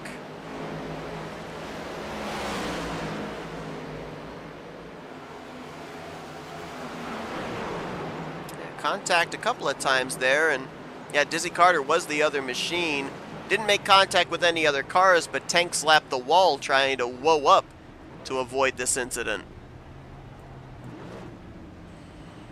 While we've got the opportunity, let's see if we can go way back and find what happened to Kyle Holden. He has come back out onto the racetrack. He has currently scored 13 laps down. Let's see if we can go all the way back and pinpoint what exactly went wrong for the 59, our points leader, 2-time winner on the season, at the end of stage 2.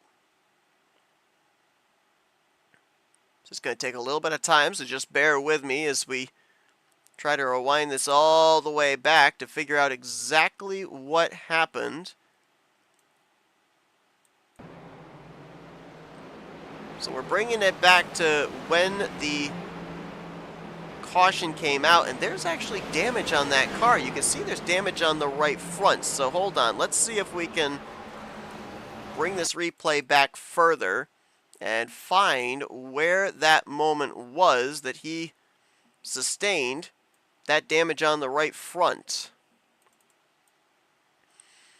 We've seen all day today drivers getting loose off of a corner, most specifically turn 2, and overcorrecting into the outside wall.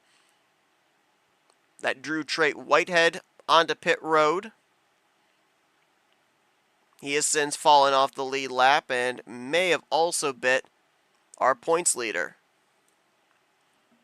Well, I'm having to go a long ways back. He was dealing with that right front damage for a long time. Here it is. I think I found it. He's trying to get to the outside of Tom Bourne. Oh, whoa! Little hip check there from the 16. Okay. Let's watch that one back. Was there any prior contact between these two? Oh, yes, there was. Okay, hold on. Let's go back a couple corners prior. This is 3 and 4. Kyle Holden running up on Tom Bourne. They make some contact. Tom gets a little loose, so Holden will try to the outside. And Tom,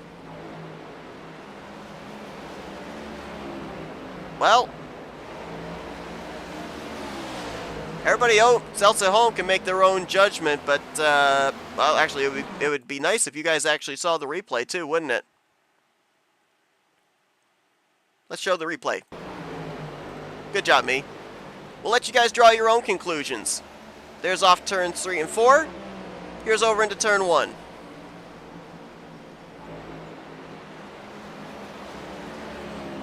And that's how Kyle Holden had that damage on the right front. Well, we've gone back green since going all the way back there to check that replay. Mark Gonzalez now out in front. A couple of drivers did actually stay out. Chris Roberge and Chris Reese. They've dropped to 2nd and now 6th. Car in the wall back there. That's Tyler Rice in the 6th machine.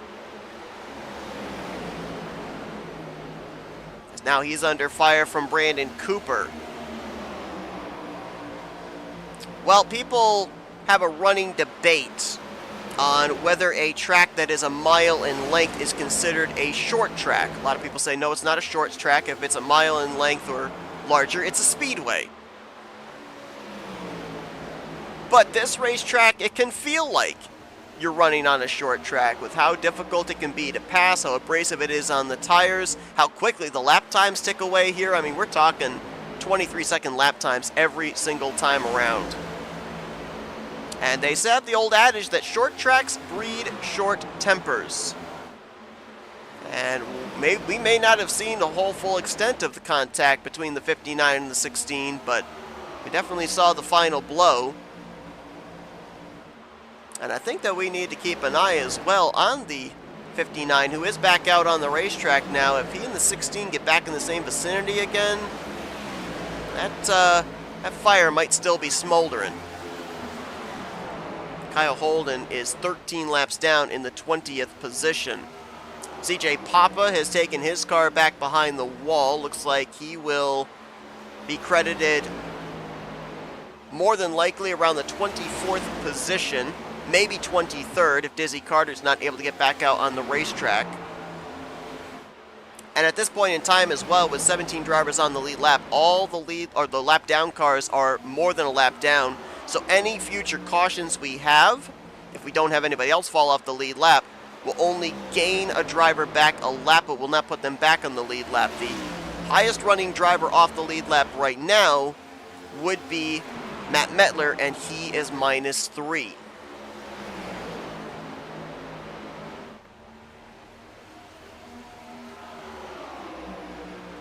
Chevy, Toyota, Toyota at the front. Mark Gonzalez looking for a little redemption from a few weeks ago at Atlanta when he was in a good battle in the closing stages with Brandon Cooper. The two of them made some contact.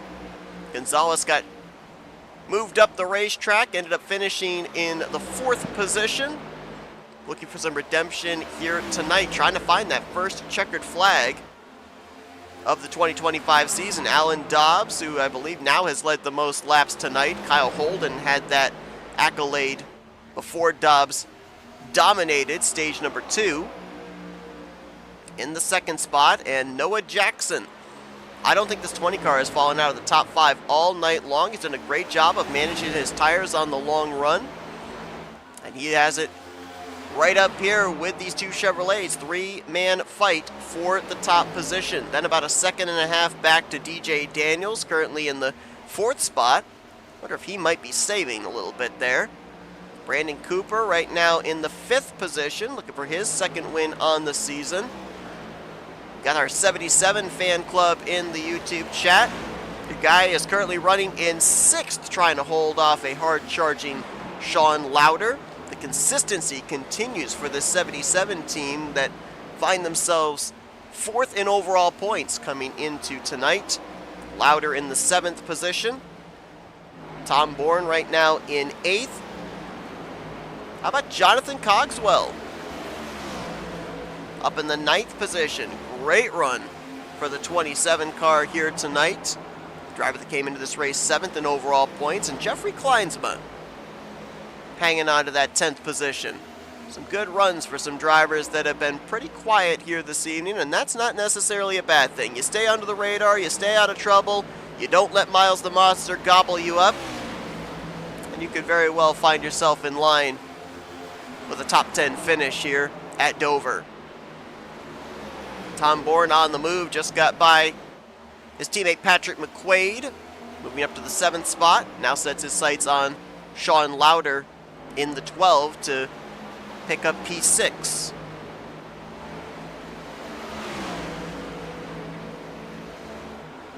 Shows the nose on the back straightaway, not able to get there.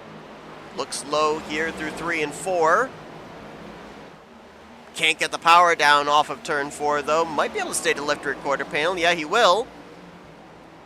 And Tom gonna look to slide up in front of the 12 here off of turn 2. He'll do so.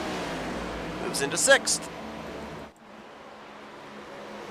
Lead change as all that was going on. Dobbs gets back around Gonzalez, and he'll go back to the point. This car was wrecked at one point. Had the entire front nose pushed in an inverted V shape. Had damage on the right rear quarter panel as well. Came down pit road, crew went to work, repaired that car as best they could, and if this is their best, they need to have a collective pat on the back, because this thing has still remained competitive. He was able to fight his way back up to the front, picked up a stage victory in stage 2, has had the dominant car in the second half of this race, and is now back out in clean air looking to run away from Mark Gonzalez and Noah Jackson.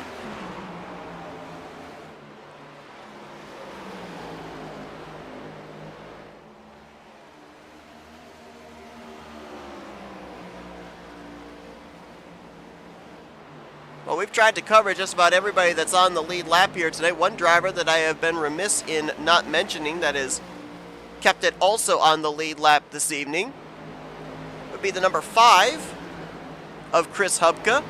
He's had a very quiet night. Kept it up inside of the top 15 pretty much the entire evening. Hubka right now in that 15th position. He's been back there in a pretty good battle with Christian Ruse, Rylan Faccianato, Chris Roberge.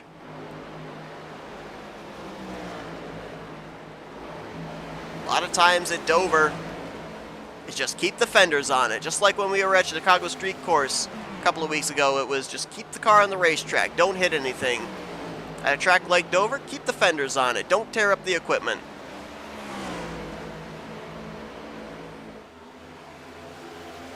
Dobbs about to catch the 31 of Matt Mettler once again. He'll put Matt now 4 laps down. Matt is the highest running lap down machine. Matt Davies is 6 laps down. Kyle Holden 13 back. Peyton Holland minus 17. Trey Whitehead minus 19. And Dizzy Carter has returned to the racetrack, 38 laps down, about 7 laps away from taking the 23rd position from the retired CJ Papa. Things pretty spread out here all the way through the field. We don't really have many battles going on. I guess this would be the closest battle right now for 9th between Jeffrey Kleinsma and Tyler Rice. Kyle Holden is coming back down pit road. It's been a tough latter half of this race for the 2-time winner after the contact between himself and Tom Bourne.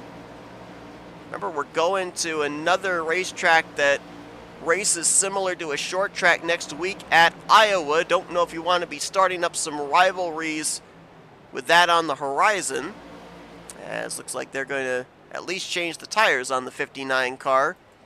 We'll double check here on any extended stay for maybe further damage repair on that right front.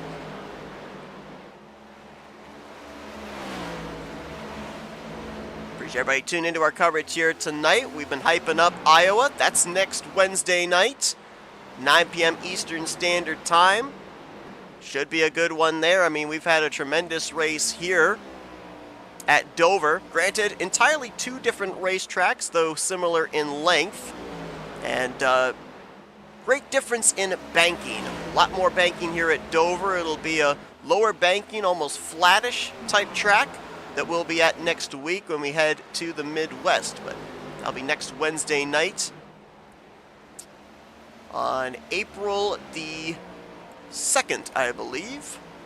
Yes, indeed. 9 p.m. Eastern Standard Times when the green flag is scheduled to fly. Well, Kyle Holden is a multi-time winner on the season. He's the only driver so far this season with 2 victories, but both of his victories were not consecutive.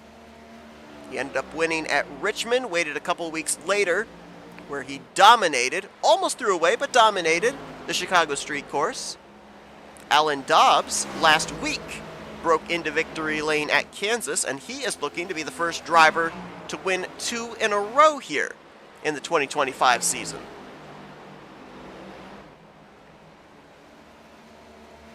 Kyle Holden is still on pit road for those wondering. He's been there now for nearly 2 minutes, now about to fall 20 laps down to the race leader Alan Dobbs. And the situation right now is very interesting in the fact that we were talking about, the consistency, not just the checkered flags, but the consistency out of the 59 car, no matter what racetrack we were at, no matter what configuration. That's why he's been able to open up such a massive points lead over the rest of the field. 77 points over DJ Daniels and Alan Dobbs coming into tonight. Well, that 77-point deficit is definitely going to be cracked into this evening if Dobbs is able to close this out with a victory, and if Kyle Holden finishes in where he currently sits, 22nd on the lineup. DJ Daniels is up in the 5th position, so he also would close up the gap. The question would be, by how much?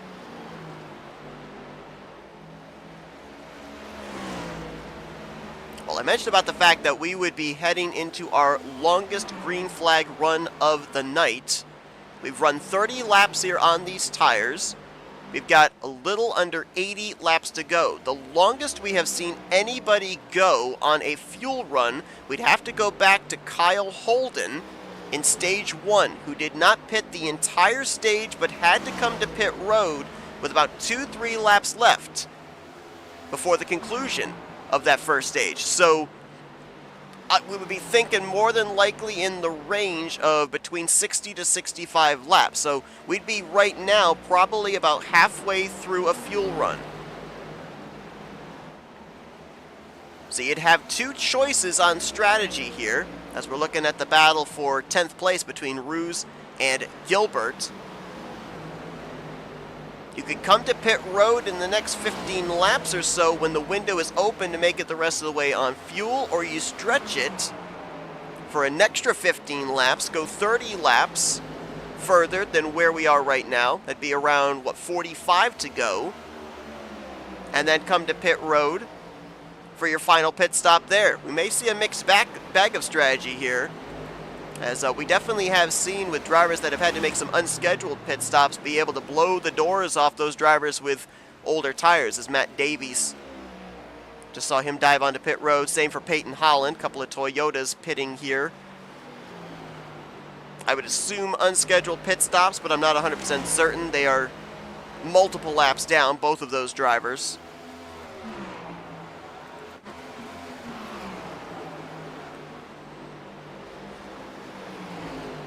Well, we've had drivers in our chat rooting on Patrick McQuaid in the 77. Saw some Matt Davies fans as well.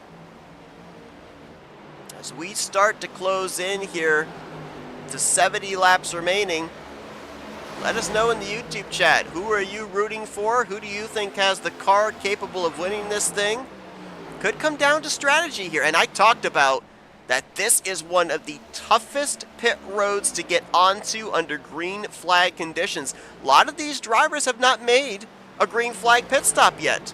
A lot of them have been saved with the timing of these yellows. Oh, Peyton Holland. He just got loose there on the exit of pit road. That inside safer barrier saved him, kept him going. So fortunately, he didn't come back out onto the racing surface. That could have been a heart-stopping moment for the rest of the field. As I believe, was that Jonathan Cogswell on pit road? Yes, it was. I believe Sean Lauder, another Dark Horse Mustang just up ahead, also on the pit lane. So this could be the final pit stop. It's with 70 to go, so that actually is a further window than I originally expected. Matt Mettler has just dove onto pit lane in the 31. So can we expect to see some of our race leaders make the dive onto pit road here in the next 5 laps or so?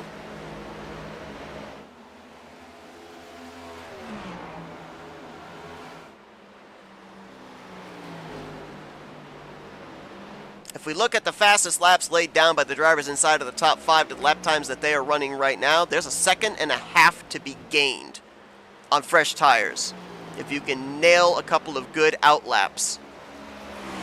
Right now, the gap from Alan Dobbs back to Mark Gonzalez, 1.3 seconds. So Gonzalez, if he were to execute a green flag pit stop to the mark, he essentially, if he were able to, by a couple of laps, leapfrog the 35, could cycle out to the race lead, make up that second and a half deficit that he currently has to the race leader. As you saw right there, that wiggle out of Alan Dobbs, so it may be more coming to pit road, get those tires, than it is the necessity of fuel. You're going to need the fuel, obviously, but I think your priority is that rear grip off of the corner.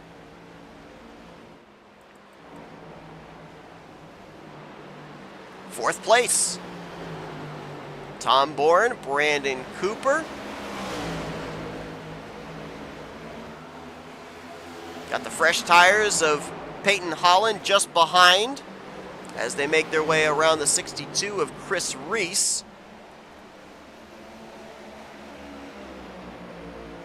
Our measuring stick, I think, is going to be the 62 and the 9. Because remember, they stayed out after our last caution. Right now, both of them are on their 61st lap on those tires. So they are going to kind of be the measuring stick of just how far these drivers, at least up at the front, are going to be willing to go if they indeed plan to stretch it as far as the fuel will allow.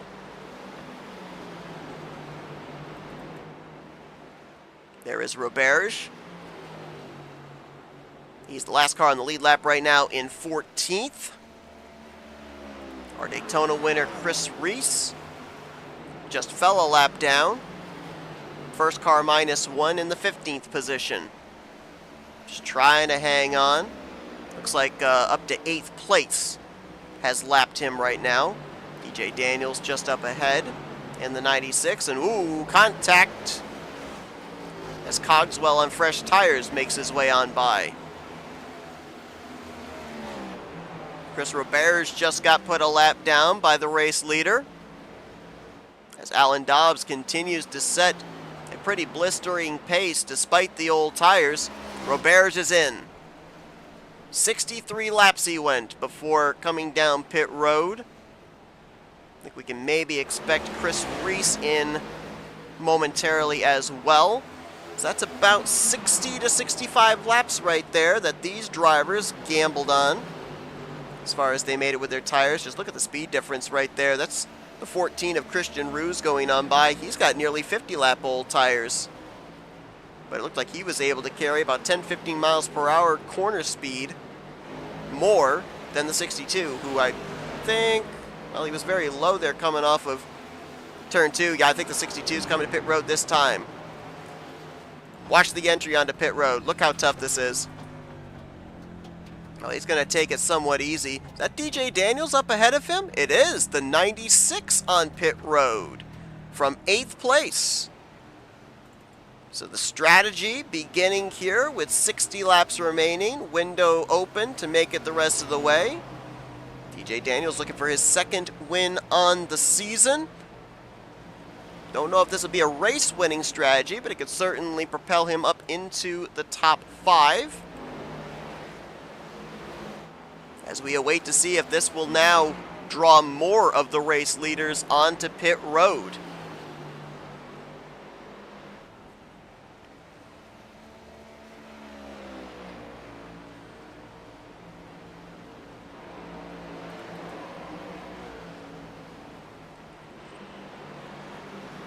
Great battle here, 3-car fight 4th, 5th, 6th. Tom Bourne just got around Brandon Cooper. Patrick McQuaid. Maybe some contact there. I think Cooper's coming in. Oh, really aggressive there. Comes back up on the racing surface, and oh, wow. We'll have to wait and see if he got it woed down or not. About maybe the most aggressive we've seen somebody approach pit road entry there. And remember, as I said, a lot of these drivers are about to be making their first green flag pit stop of the night. And this is the money stop, theoretically. You speed now, you have to do a pass-through, your race is done. No two questions about it. With about 50 laps to go, very unlikely you're going to be able to mount a comeback without the aid of a yellow flag. Fresh tires of Jonathan Cogswell right there, catching up to Alan Dobbs, looking to get one of his 2 laps back. Ooh, there's got to be communication there. Near contact between those two. Cooper has just left pit road. We'll see where he is in relation to DJ Daniels. Looks like DJ is going to leapfrog him. Mark Gonzalez has dove onto pit road from inside of the top 5. Believe he was 3rd. Noah Jackson coming in this lap in the 20 car. I believe Mark Gonzalez was 2nd. Noah Jackson was 3rd at the time these two drivers have elected to dive onto pit lane. We will undoubtedly see more drivers from the top 5, 6, 7 making a pit stop. Here comes our race leader.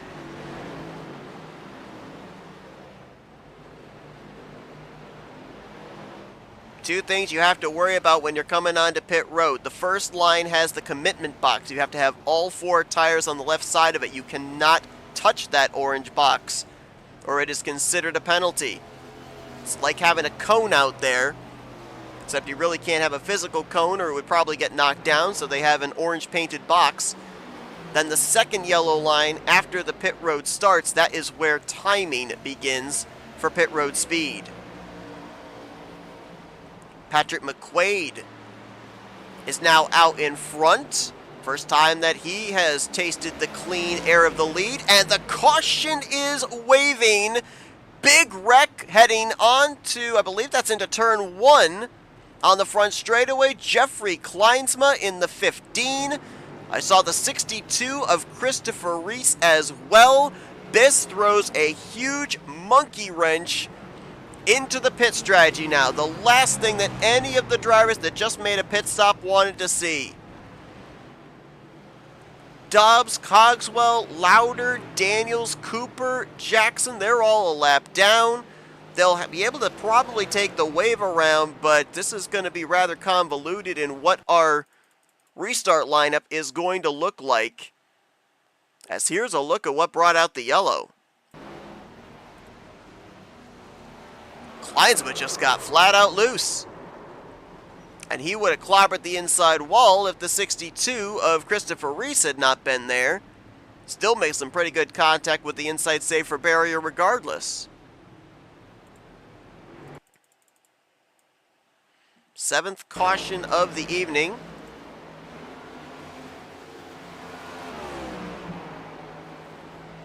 Kleinsma was on much older tires, trying to hang on.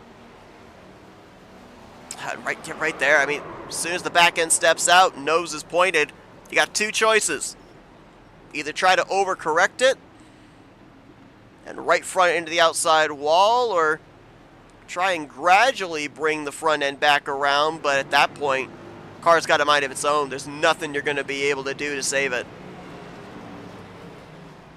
Tough break there for Chris Reese, who had come to pit road about 8 laps ago. And he undoubtedly has got some damage on the right side, passenger side door of his machine. Sean Lauder being shown the race leader. We're going to have to double check on that. I believe he was the first car 1 lap down at the time the caution flew. Got a number of drivers look like they are electing to take the wave around.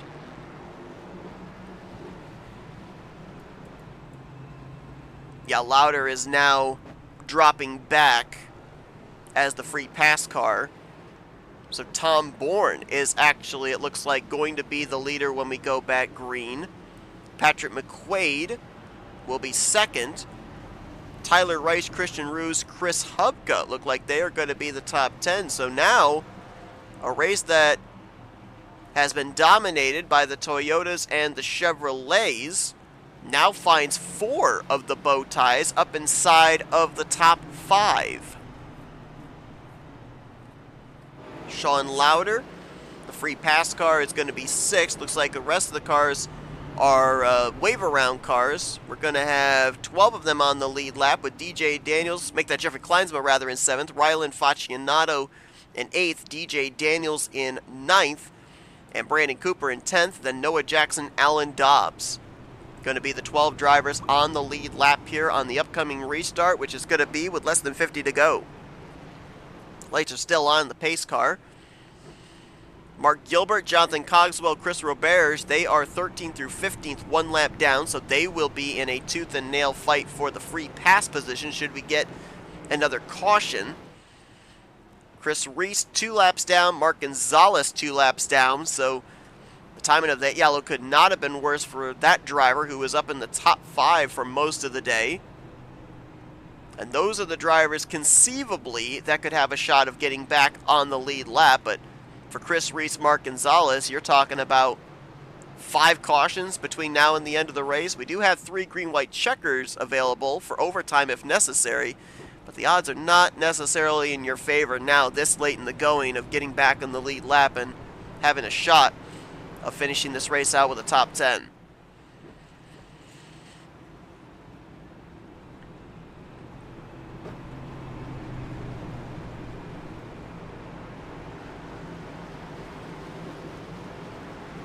.22 cars on the racetrack right now. Matt Mettler, Kyle Holden on pit road.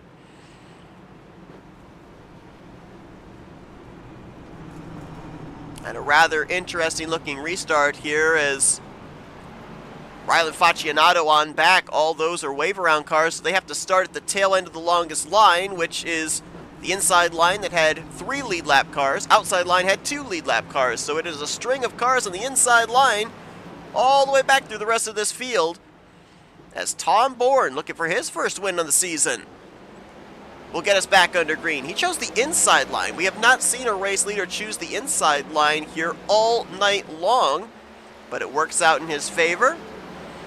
Tyler Rice looks to follow him.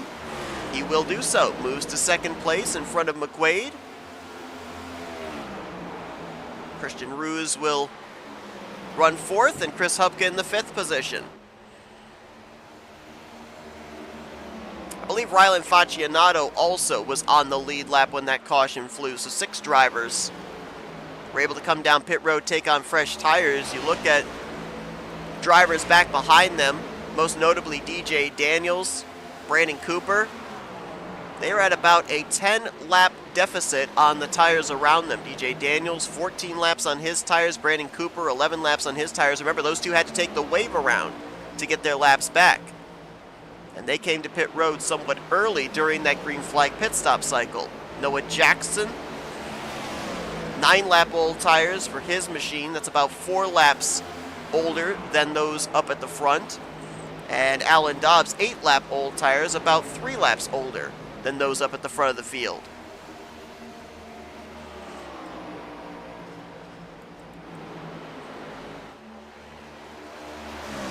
.45 laps to go. Tom Bourne tried to open up a gap back to the Ford Mustang of Tyler Rice. He is the only blue oval up inside of the top 10 right now.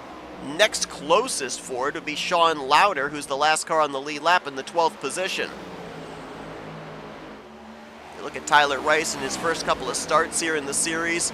Made his debut at the Chicago Street Course, had an early exit in that one, really had a tough time at the tight rights and lefts in downtown Chicago. Came back the following week, last week at Kansas, and showed out. Ran top 10 most of the night, finished inside of the top 10, the 10th position. And now has put together a really solid race here at Dover, but he's not been without some problems as well. You can see some visible damage on the right front of that machine.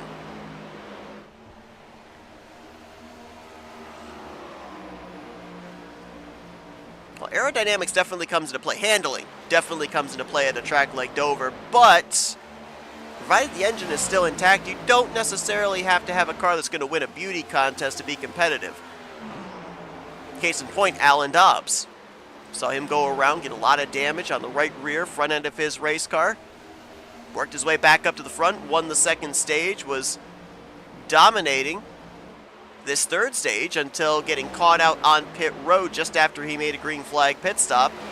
And now he's back in traffic in the 9th position. There's Dobbs. Actually, he's got more damage on the front end. Not sure where that came from. Did we have a stack up on the restart maybe? They had buffed out that nose pretty good. And now the dent right into that Chevrolet bow tie, center of the nose. It's pushed back in again. Not sure how that's going to affect the overall speed of this 35, who has led the most laps tonight, was looking for his second straight victory in a row as battle for the 6th position.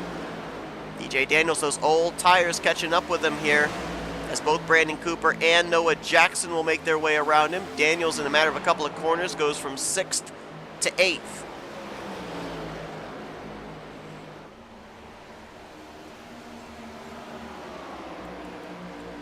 Chris Hubka with the fresh tires, trying to keep those Toyotas at bay as 5th place for the 5 car.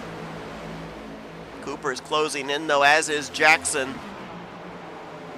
It's about 7 lap difference on the tires here. I don't know when there's a point where the tire deficit really comes into play and that 54 is going to start struggling. I think he's trying to use up every bit of life he can right now to get around Hubka, move back into the top 5, and then deal with the ill-handling race car later on. And there's still quite a ways to go. 37 laps still remaining. That is plenty of time for something to go wrong.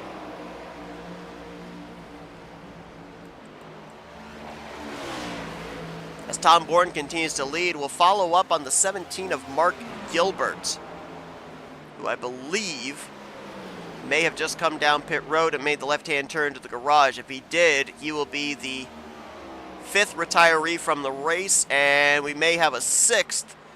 62 of Chris Reese, our Daytona winner. Looks like he may be done for the night as well.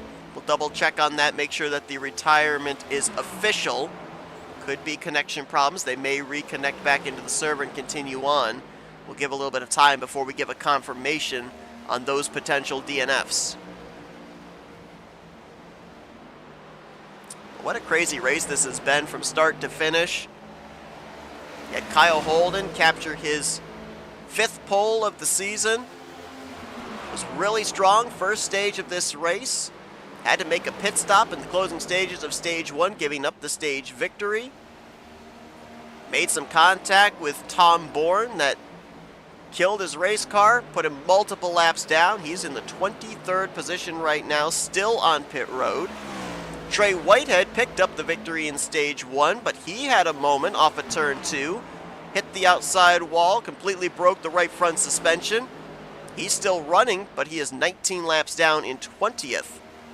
And Alan Dobbs got involved in a wreck in the early going. Battled back to get to the race lead. Won stage 2, was leading stage 3 before the caution came out in the middle green flag pit stops. Has more damage now on the front end of his race car and is mired back in the 8th position. A lot of the cars that, you know, during the course of this race you might have moved to the top of the list as the favorite to win this afternoon have rapidly dropped down in terms of their odds of picking up the checkered flag. Tom Bourne, who holds about a half second back to Tyler Rice. He right now looks in the best shape with 30 laps to go to maybe pick up his first win on the season. Tom coming into this race 11th in the point standings. 1 top 5, 3 top 10s on the season. This could be his best finish yet, obviously, if he's able to bring it home in P1. Let's follow this battle back here. Noah Jackson, Brandon Cooper trying to get around Chris Hubka. And Jackson may have used the 5 of Hubka as a pick to be able to move his way to 5th. Cooper now to the inside of Hubka for 6th. Here comes Alan Dobbs. Here comes DJ Daniels as they begin to freight train the number 5 Chevrolet of Hubka, trying to cycle him all the way back to, it's like about 9th place. They'll also make their way around the lap machine of Matt Davies. Dobbs and Daniels nose to tail. Little bump there in the center of the corner. Let's keep an eye on this. These two have a history, and this is the battle for 7th place. Both these drivers getting burned on the caution coming out in the middle of green flag pit stops. Both drivers had to take the wave around. Wave around pretty much means you don't come to pit road in order to be eligible to go around and get your lap back. However old your tires are, that's what you have to deal with. I think most of these drivers do still have a final set of tires available for them on pit road. If we were to get a caution from now to the checkered flag, would drivers be willing to come down and put on that set?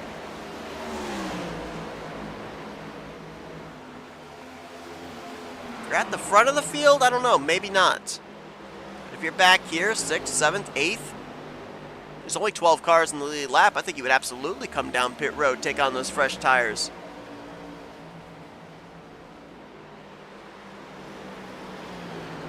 Rylan Faccianato, we're starting to now see what fresh tires will do on the long run.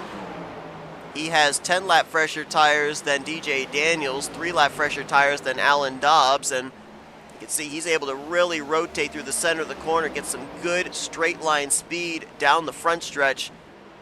He'll look low on DJ Daniels. See if he can get back to the throttle here through the center. Nope, DJ gonna cross down across the front of his nose, try and put some dirty air on the front of that Pepsi Chevrolet. He'll cross over Alan Dobbs rather easily, so DJ will go to 7th. Dobbs now under fire from Faccianato for 8th. That front end damage might now be starting to affect the 35 car on this long run. One would have to assume that's really tightening up the race car on exit, not allowing him to stay in the throttle as much as he would like to through the center of the corner off. Watching these battles inside of the top 10 as 25 gets loose there off the exit of turn 4, still stays alongside of Dobbs. Watching the top left there, the interval from Tom Bourne back to Tyler Rice, it's increased now to a full second. We start to see that decrease. We'll jump back up there to a potential battle for the lead as we close in on 20 to go. We're going to stay here with this side-by-side for the 8th position. Dobbs really wicked loose there off of 4. Gathers it back up, but that's going to allow Faccianato to run away. And here comes Hubka to the outside for 9th. Trey Whitehead, lap car, 18th place. Behind all this as well. We can put the confirmation now on the DNFs for both Mark Gilbert and Chris Reese. There are enough laps that Dizzy Carter could bypass the both of them, dropping Reese to 20th, Gilbert to 19th in the final finishing results. We'll update on that when we get to that point. We still got about 12, 13 laps before we'll get to that, though.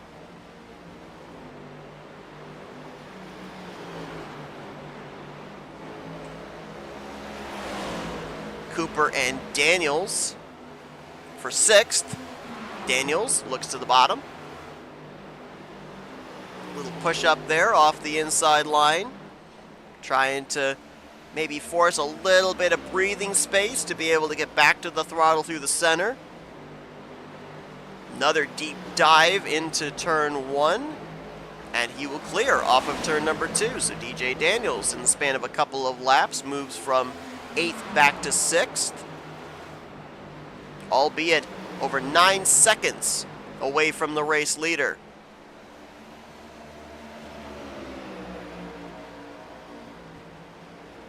Fastest lap times right now being run by Tom Bourne in the 14, then Christian Ruse, who's in 4th, then Rylan Faccianato, who's in the 7th position. All Chevrolets. Faccianato, man, oh man, that car cannot hold the inside line off of 4. We saw him get loose under Dobbs. He just got loose under Cooper as he's trying to fight for the 7th spot. He tried to fill the hole that DJ Daniels left behind. Just could not find the rear grip that he needs. And now Trey Whitehead will look to move on by the 25 car. That's going to take some pressure off the 54. Those two of them teammates. Update on me cursing Roberge's night. Roberge is currently 1 lap down in the 14th position. I didn't curse him because he was one of a number of drivers that ended up getting caught out with that caution coming out during green flag pit stop. So I didn't curse him. He hasn't wrecked yet, so I'm not taking that as the commentator curse. And as far as me doing it to you, no promises, because I've made promises before that I wouldn't commentate or jinx anybody, and guess what? The curse had other ideas, so... And no promises, but I have not cursed Roberge. Yet. There's still 13 laps. Peyton Holland on pit road. Matt Davies just left pit road. A couple of drivers making some late pit stops here. Drivers that are multiple laps down. More than likely might have been part of those that took the wave around and could not make it the rest of the way on fuel if we remained green, which we have done. As Tom Bourne continues to put down some really good consistent lap times. He is running either the fastest or second fastest laps consistently. Patrick McQuaid, Christian Ruse amongst the top 3 along with Tom that are putting down the fastest laps here this late into a run. 40 laps into this run here, closing in on 10 to go. Matt Davies going to look to get a lap back here. Fresher tires, just came off of pit road. Would behoove Tom to let this car on by as quickly as possible, not battle with him. He's got 1.3 seconds back to Tyler Rice. Tyler 1.7 seconds up on Patrick McQuaid.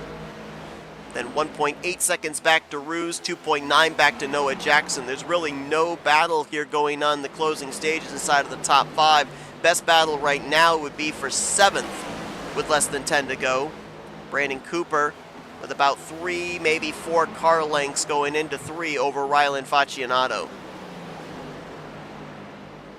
Everybody else on the racetrack has about 8 tenths or more between themselves and their nearest competitor. That's in front and behind.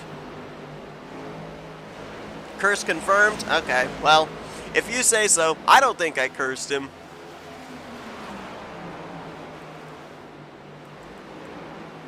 Put that to a vote, right? It's 1-1. We need a tiebreaker. We'll have Matt Rod break the tie.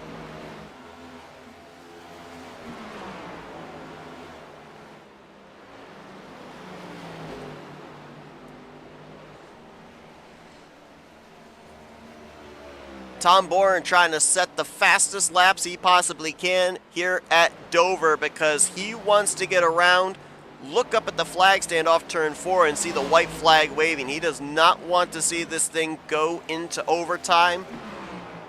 He does not want to see this thing go into extra innings. He wants to close this thing out and pick up that victory. Looking for Chevrolet's second victory in a row, 3rd on the season. Jeremy Richmond got the first back at Las Vegas. Alan Dobbs last week at Kansas. Tom would be the third Chevrolet driver to go to victory lane if he indeed closes this out. I'm noticing that the lap times are picking up just a tick, not by much, but just a tick by Tyler Rice. He was a second and a half back. He's now closed it to 1.3. And Tom just ran just a little bit quicker that lap, so they're pretty similar in their lap times now. Less than 5 to go. Tom Bourne coming around. He'll see 4 laps to go here at Dover.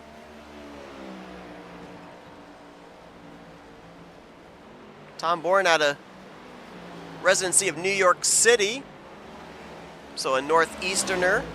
Guess you could consider this a home track. Watkins Glen may be a little closer to home, but Dover, Delaware, not that terribly far away. One of the few northeastern United States racetracks. Couple that along with New Hampshire as well. So this could be maybe considered a bit of a home track win for Tom Bourne. Tyler Rice giving it a yeoman's try here late.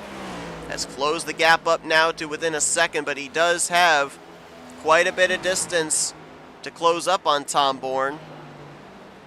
They're on the same straightaway. As we're coming around to 2 to go, here's what the visual is. That next car up ahead is Tom. So close, but just so far away. Listen to the tires. Listen to the screech. See if we hear it again here going into 3 as he sends it into these corners. You can hear those tires are crying for help.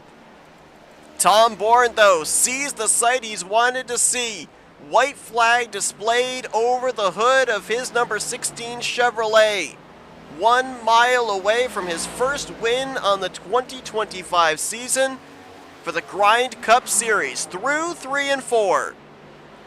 The First National Bank Texas 260 is going to go to Tom Bourne. His first win of the season takes place at Dover.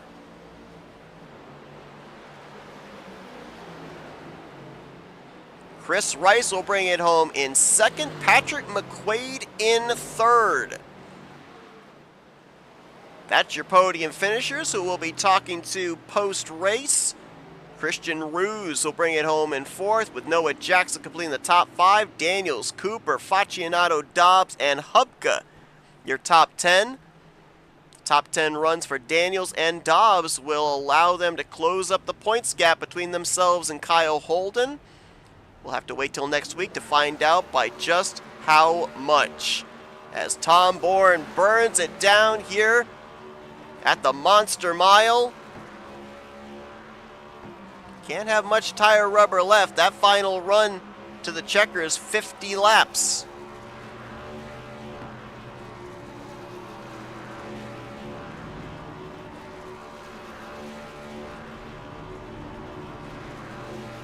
There you see the rest of your podium finishes there, offering congratulations. Tyler Rice and Patrick McQuaid. Is Tom going to do a rather lengthy burnout down the entirety of the latter half of the front straightaway?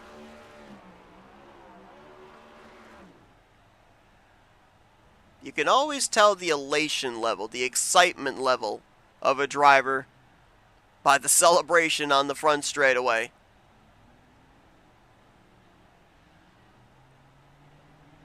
As Tom Bourne will be heading to victory lane here momentarily.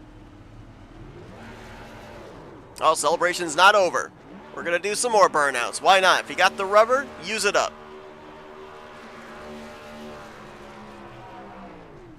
Tom going to become the 7th different driver to go to victory lane in this very young 2025 season, and going to get his money's worth on these good years. Let's take a look here at the full finishing results from tonight's event. We'll be talking with our top 3 in just a moment, including our race winner. We gave you the top 5. DJ Daniels will bring it home in 6th. Brandon Cooper in 7th place. Rylan Faccianato, 8th. Alan Dobbs, our Stage 2 winner, will finish in ninth, and Chris Hubka. And that's a nice top 10 here this evening. Jeffrey Kleinsma will be the last driver to finish on the lead lap in 11th. Jonathan Cogswell, Chris Roberge, 1 lap down each in 12th and 13th. Mark Gonzalez will finish -2 in 14th. Sean Lauder also 2 laps off the lead in 15th. And then we start getting into the drivers that just tried to survive here today. Double-digit laps down. Matt Davies, Trey Whitehead, Peyton Holland, Dizzy Carter. I believe those were the last drivers to finish this race. Mark Gilbert on down were the drivers that they either DNF'd or they ended up finishing this race on pit road.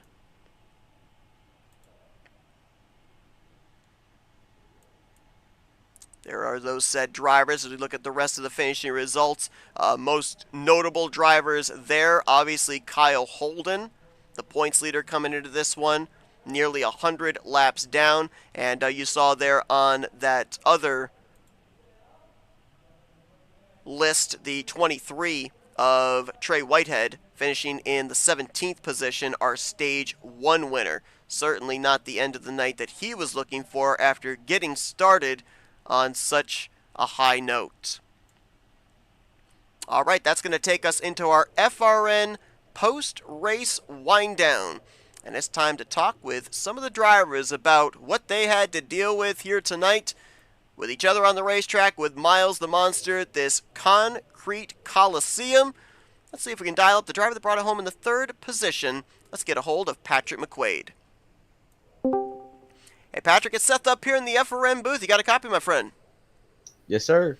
Well, we've talked about drivers being the model of consistency this season. You have been in that category. You came into this race with 6 top 10s in these first 7 races, 4 top 5s as well, and you net a podium finish here tonight. Looked like it really came down to strategy with the timing of that last caution in the middle of green flag pit stops. Was the original plan to run long, maybe have that kind of a scenario? And if that wasn't the strategy, how good does it feel to have that timing work out in your favor to be able to bring it home with your best finish of the season? Yeah, I appreciate that. But yeah, the strategy was, which I can thank my teammate Alan Dobbs for. He's pretty good at the whole strategy thing. But yeah, he said he was going to pit, and I was so close to following him in there, and yeah, so glad I didn't. So I was just going the next lap. I was going pit. I had it in my head for sure. And yeah, I practiced pit stops during practice, and I wrecked every time. So I'm so glad I did not have to pit under green. You know, when we're up here in the booth, there are some races where we can almost see how physically demanding certain racetracks can be. I mean, I kind of think back to the Chicago Street Course a couple of weeks ago. Drivers sawing on the wheels, trying to keep their cars out of the wall.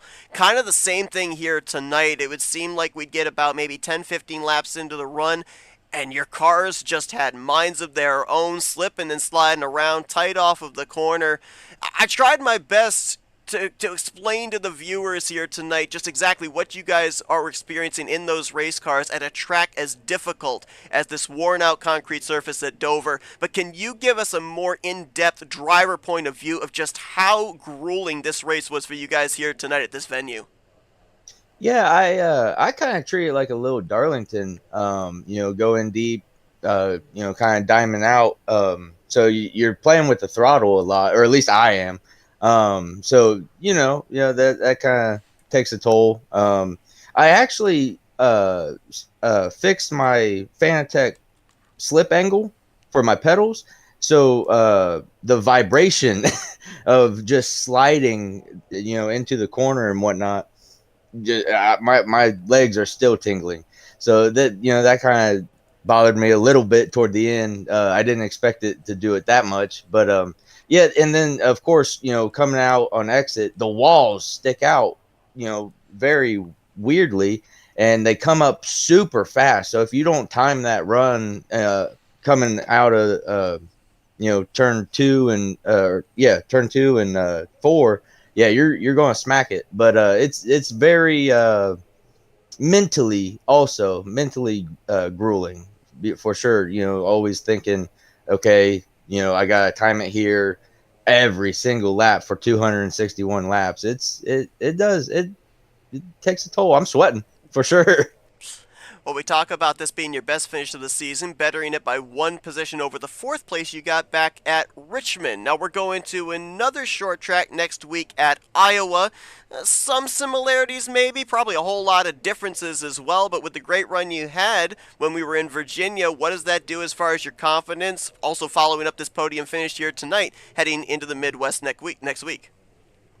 My confidence has grown through the season. I was telling my teammates that, at the beginning of the year, you know, ever since my son was born, I haven't had time to race a lot like I was, you know, previous. And so I was a bit shaky at the start of the season. I was very nervous, but through every race, my confidence has grown, and I feel a lot more comfortable. Richmond is definitely not one of my strong suits, so I was very surprised with the fourth place finish there. But Iowa, I love Iowa, so yeah, I'm very excited going there. Well, a great run for you here tonight. Congratulations on taming Miles the Monster to bring it home on the podium. Before we let you go, Patrick, floor is yours for thank you, sponsors, and shoutouts. Yeah, I appreciate that. Muffler Man, Alpha Lion, Hubka Designs, my teammates, you guys for sure. I'm your guys' number one fan, dude. I was so glad you guys are back for this season. You know, this league deserves a fantastic broadcast, and you do a heck of a job. Um, you know, everyone that watches, I know my buddy Eli, Ethan, Robert, of course, you know, my parents, my wife for letting me do this. But yeah, and of course my son. I'm excited for him to hopefully get on the sim in the, you know, future. But yeah, I appreciate you guys, and yeah, I hope to talk to you guys next week. Well, you definitely do have that 77 fan club in our YouTube chat every Wednesday night. Congratulations on the great run tonight. The consistency hopefully will continue next week. May get to talk to you when we conclude Iowa in a week's time. Congrats on the great run tonight. I appreciate it. Thanks, guys. That's Patrick McQuaid, third place here this evening at Dover. Talk about the model of consistency. We've now got 8 races down. His worst finish, 12th place. That's his only finish outside of the top 10. Let's talk with a guy that has been on an upward tick of momentum since he made his debut a couple of weeks ago at the Chicago Street Course. Let's see if we can dial up tonight's second place finisher, Tyler Rice. Hey, Tyler, Seth up here in the FRN booth. You got a copy? Yep, what's up, Seth? Well, first off, I think your Goodyears want to sue you because we went on board with you those last couple of laps and all we could hear was screaming. But man, you put everything you could into it there to close up the gap between yourself and the 16 for this race win. You were up inside the top 5, top 10 the entire night. Even had to battle with, we saw a little bit of visible right front damage there. Don't know how badly that affected your race car, but what little more could you do to be able to get up there, have a shot at this victory? Maybe that run, knowing that last run going into it, that it was maybe going to be 5 more laps longer, and I could have backed my tire usage up 5 laps because I could have been there, you know, with that extra 5 laps I would have been there. I think Patrick would have been there as well, so it would have been a three horse race the last few laps. But I think I just pushed too early, maybe there on that last run, pushed a little too early. I let Tom get out, and I let Tom get out way too far ahead of me that last run, and then I couldn't really back in. The last 4 laps, I was cutting tenths off, but when you got that many, you got 5 laps left, it's hard to cut down tenths when you need to be cutting 3 and 4 tenths off every time. It's really hard to reel somebody back in there towards the end. But man, it was, I don't know. I thought I had it, and he didn't come back to me like I planned. So I'll take a P2 though. Well, with the conclusion of tonight's race, we're only 8 races into this young season. We didn't see you make your debut until a couple of weeks ago at the Chicago Street Course. Netted the top 10 run last week at Kansas, so netted some good points there, and you'll continue to climb up in the point stands with the second place here tonight. Definitely looks like you're getting a little bit more used to the field, to the car, these different racetracks. So with this momentum, what's the outlook for you heading into a short track next week at Iowa? Well, that's where I come from, is short track, dirt track, kind of my bread and butter, in a late model stock, super late, um, running late models on dirt and stuff. I like those small, short, tight tracks. Iowa's not that small of a track, but it's a great short track for these cars. Um, or I assume it's going to be. This is only my third race in these cars. I'm used to running, like I said, late model stocks. Biggest car I've been running here lately is the 87 cars on the iRacing service. So this is really my third official race in any type of league or anything like that. We've played around with them, but never nothing official, nothing big competition like this is. So um, settling in, trying to figure out the car, where I can lean on the car and stuff like that. Looking forward to Iowa because I love Iowa. Track's got character. It's bumpy down in 1 and 2 across the tunnel. Um, Many different lines. You can run the wall in 3 and 4. Rip the lip. I love ripping the wall.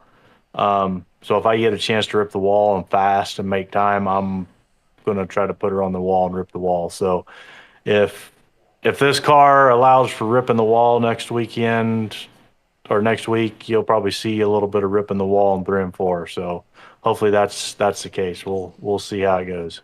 I want to touch for a moment on that dirt background you're talking about, because one of the key things that Dover brings to the table, especially with these next gen cup cars, and we visibly saw it here tonight, as the run goes on, rear grip goes away, back into the car gets slidey. That kind of sounds like what you would deal with in dirt racing. Was that something you were kind of able to play to your strengths while it might be a struggle for others?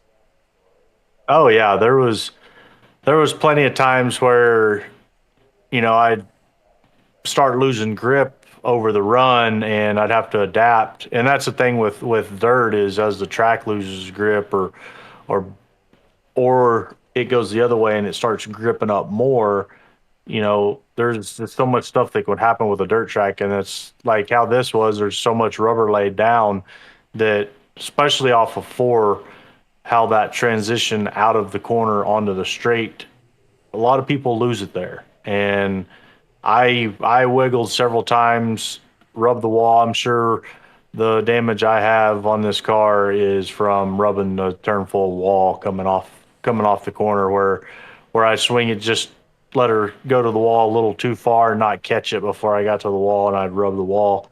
Looked kind of like Kyle Larson's car after Homestead, probably after I got the right sides rubbed off of it.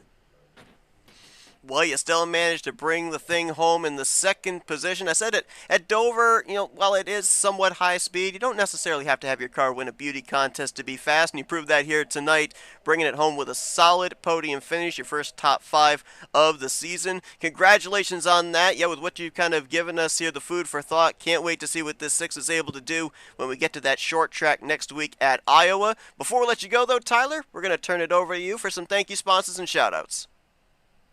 Uh, since I'm new to the team, I don't have a lot of shout outs and sponsors. I do want to thank the GPG boys for bringing me in. I got a good friend, Chris Reese. He races here, and I guess has raced here for a long time. But he's always raced with me on dirt and short tracks too, and I've got to know him over the last 2 or 3 years. Fellow Oklahoma boy like myself, um, and he hit me up. He's like, "Hey, come run cup cars with us on Wednesday nights," and I said, "Sure thing."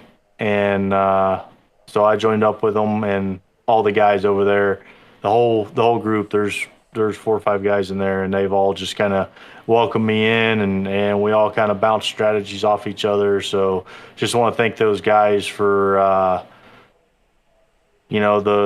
the hey, go get 'ems, and hey, you're doing good, or pitch strategy, or stuff like that. Those guys have been great over there. So just want to shout those guys out and thank them, and appreciate Chris for bringing me in, to the team, and let me drive a race car with them.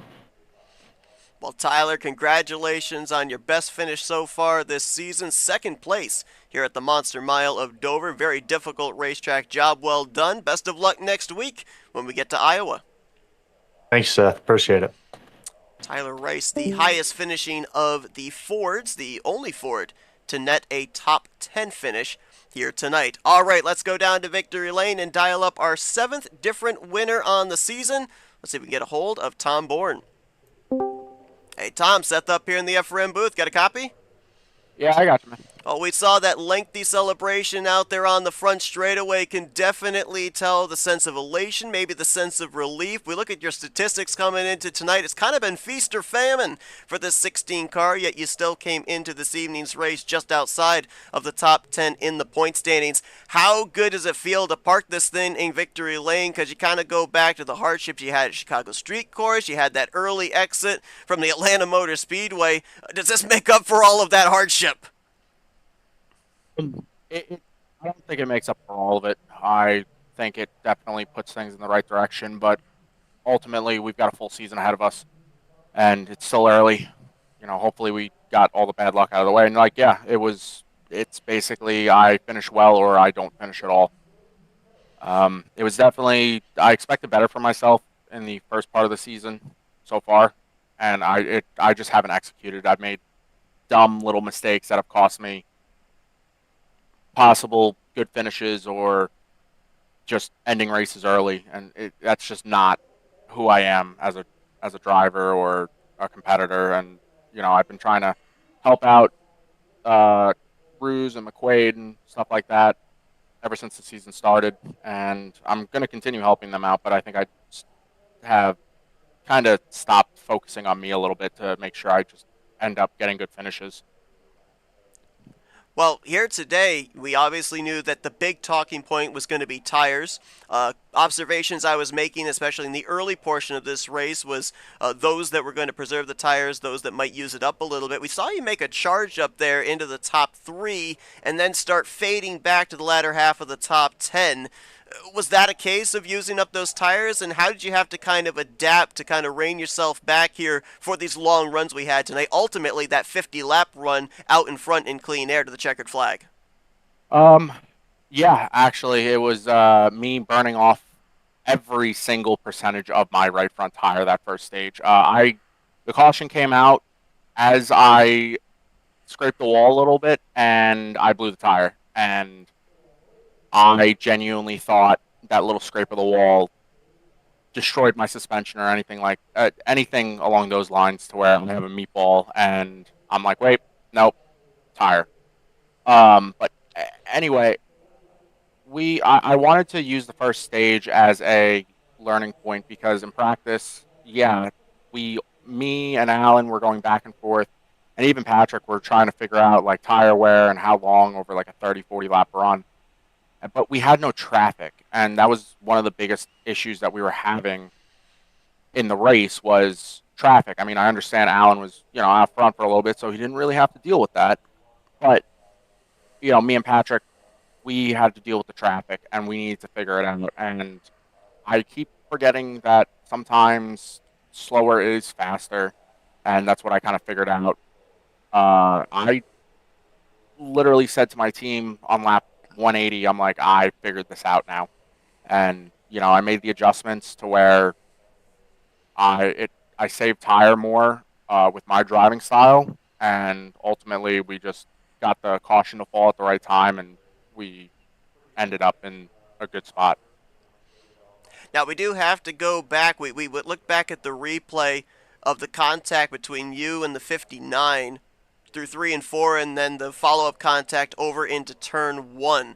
Are you able to give us a driver's perspective of what went down there? And with a short track coming up at Iowa, do we see anything from what occurred here tonight rolling over to there potentially? Honestly, for me, nothing's gonna roll over. This happened this race. I'm over and done with it. But overall, I almost got wrecked twice, and for having a car that did not have room to be there, trying to put his nose there, and I did not take too kindly to that. He said I was blocking him. Meanwhile, I'm trying to run my line. We are on 50 lap old tires at Dover. My car in the next gen, like your car's not going to turn. Okay, I literally was just trying to survive and try and get as much speed as I can to make through the corner. And at the end of the day, you're you're supposed to find a way around me, not drive through me. And I've had issues with that with people in the past. I've handled it on track, and we've moved forward from it. And he, I have no other comment regarding it. Um, yeah, that's really it. It's probably better to plead the fifth on the rest of this that Okay. I want to say. Fair enough. Well, I mean, you had the sixth place run last week at Kansas. That moved you just up outside of the top 10. The win here tonight obviously going to move you up into the top 10 in points. You've got that victory to lock you into the playoffs and be able to build off of that. Still very young 2025 season. A lot of racing still to go. A lot of opportunity to park this number 16 in victory lane a number of other times. Rack up some more playoff points before we eventually get to the postseason. Congratulations on the victory here tonight. We'll let you get back to your celebrating, but first, we'll give you the opportunity down there in victory lane for some thank you sponsors and shoutouts. Yeah, first off, I know you're doing this solo tonight. I saw Scott's at the office. Hats off to you for another amazing solo performance. And it's upsetting Scott's not here. I know he'd crack a joke or something like that, but honestly, hats off to both of you for coming back and doing this only iRacing League. Um, I know Hupka's really happy about that, and hats off to him for being able to continue doing this league. It's been a while, and I'm glad he was able to bring me back, and hopefully we can race for another championship regarding later in the season. But Christian Ruse, I'm on his team, and we're all trying to work together just to end up getting these cars up front. And Reaper Apparel, I've been on the car for probably 2 years now. They're they're fantastic. Their shirts and sweatshirts are so comfortable. Um, who else? God, I haven't done one of these winter interviews in a while. I'm a little rusty. Melissa, she's always watching. Sydney, she's been supporting me for the past 6 years now plus, and hats off to her for taking time and watching every single race that I do. Um, my coworker Vanessa, she just ended up having a baby, and his name's actually on the uh, passenger side above the window. So we got the job done for Levi tonight, and hopefully we can continue racking them up, and everybody coming out watching week in and week out. You guys are the reason that we're able to do leagues, and we're able to the broadcast is able to put on a good performance. So overall, just hats off to everybody tonight, and specifically McQuaid and Rice. They they did a great job finishing in the other two podium spots. Well, I'll have you know, despite the fact that Scott was at the office, that didn't stop him from chiming in the YouTube chat, and apparently he called me out on a commentator's curse here tonight as well. So, yeah, work's not stopping him from cracking the jokes, as you alluded to. But Tom, congratulations on the victory here tonight, becoming the 7th different winner on the season, and parking it in victory lane, a very difficult racetrack here at Dover. Go and enjoy that victory. Best of luck next week in the continuation of this regular season. Thanks, Seth. And Scott, get back to work. That's Tom Bourne. He's your winner here tonight in the First National Bank Texas 260. Becomes the 3rd Chevy driver to go to victory lane. As mentioned, the 7th driver to go to victory lane in the first 8 races. Well, it will be interesting to see what storylines we will be following heading into next week, our second short track stop of the season. Off the heels of Auto Club, we saw some contact between Alan Dobbs and DJ Daniels. It led to further contact when we got to Richmond. We saw the contact here tonight, and the explanation from the side of Tom Bourne with him and Kyle Holden. We'll see if there's any follow-up to that next Wednesday night when we head to the Midwest at Iowa Speedway. Hope you guys will join us for that. That will be green flag flying at 9 p.m. Eastern Standard Time. To cap off our doubleheader week here, though, be sure to join us tomorrow night as we begin the round of 8 of the playoffs for the Rolling Thunder Gaming Talladega Challenge Series. 9 p.m. Eastern Standard Time, our Elite 8 drivers will begin their 2-race journey to try and advance their way into the Final Four. It kicks off at the high banks of Talladega Super Speedway. But thank you all for tuning in to our coverage here tonight. Hopefully my buddy and broadcast colleague Scott Rankin will be in the booth to join me next week for Iowa. Congratulations to Tom Bourne on his victory here tonight at Dover, and we will see you guys next week when we head to the short track known as Iowa Speedway. Until then, I've been Seth Cole, and you've been watching another broadcast courtesy of FRN, the Flatout Racing Network. This broadcast is the copyrighted work of Flatout Racing Network and may not be rebroadcast, retranslated, or used in any form without the express written consent of Flatout Racing Network and iRacing.com Motorsports Simulations. Flatout Racing Network would like to thank you for your support and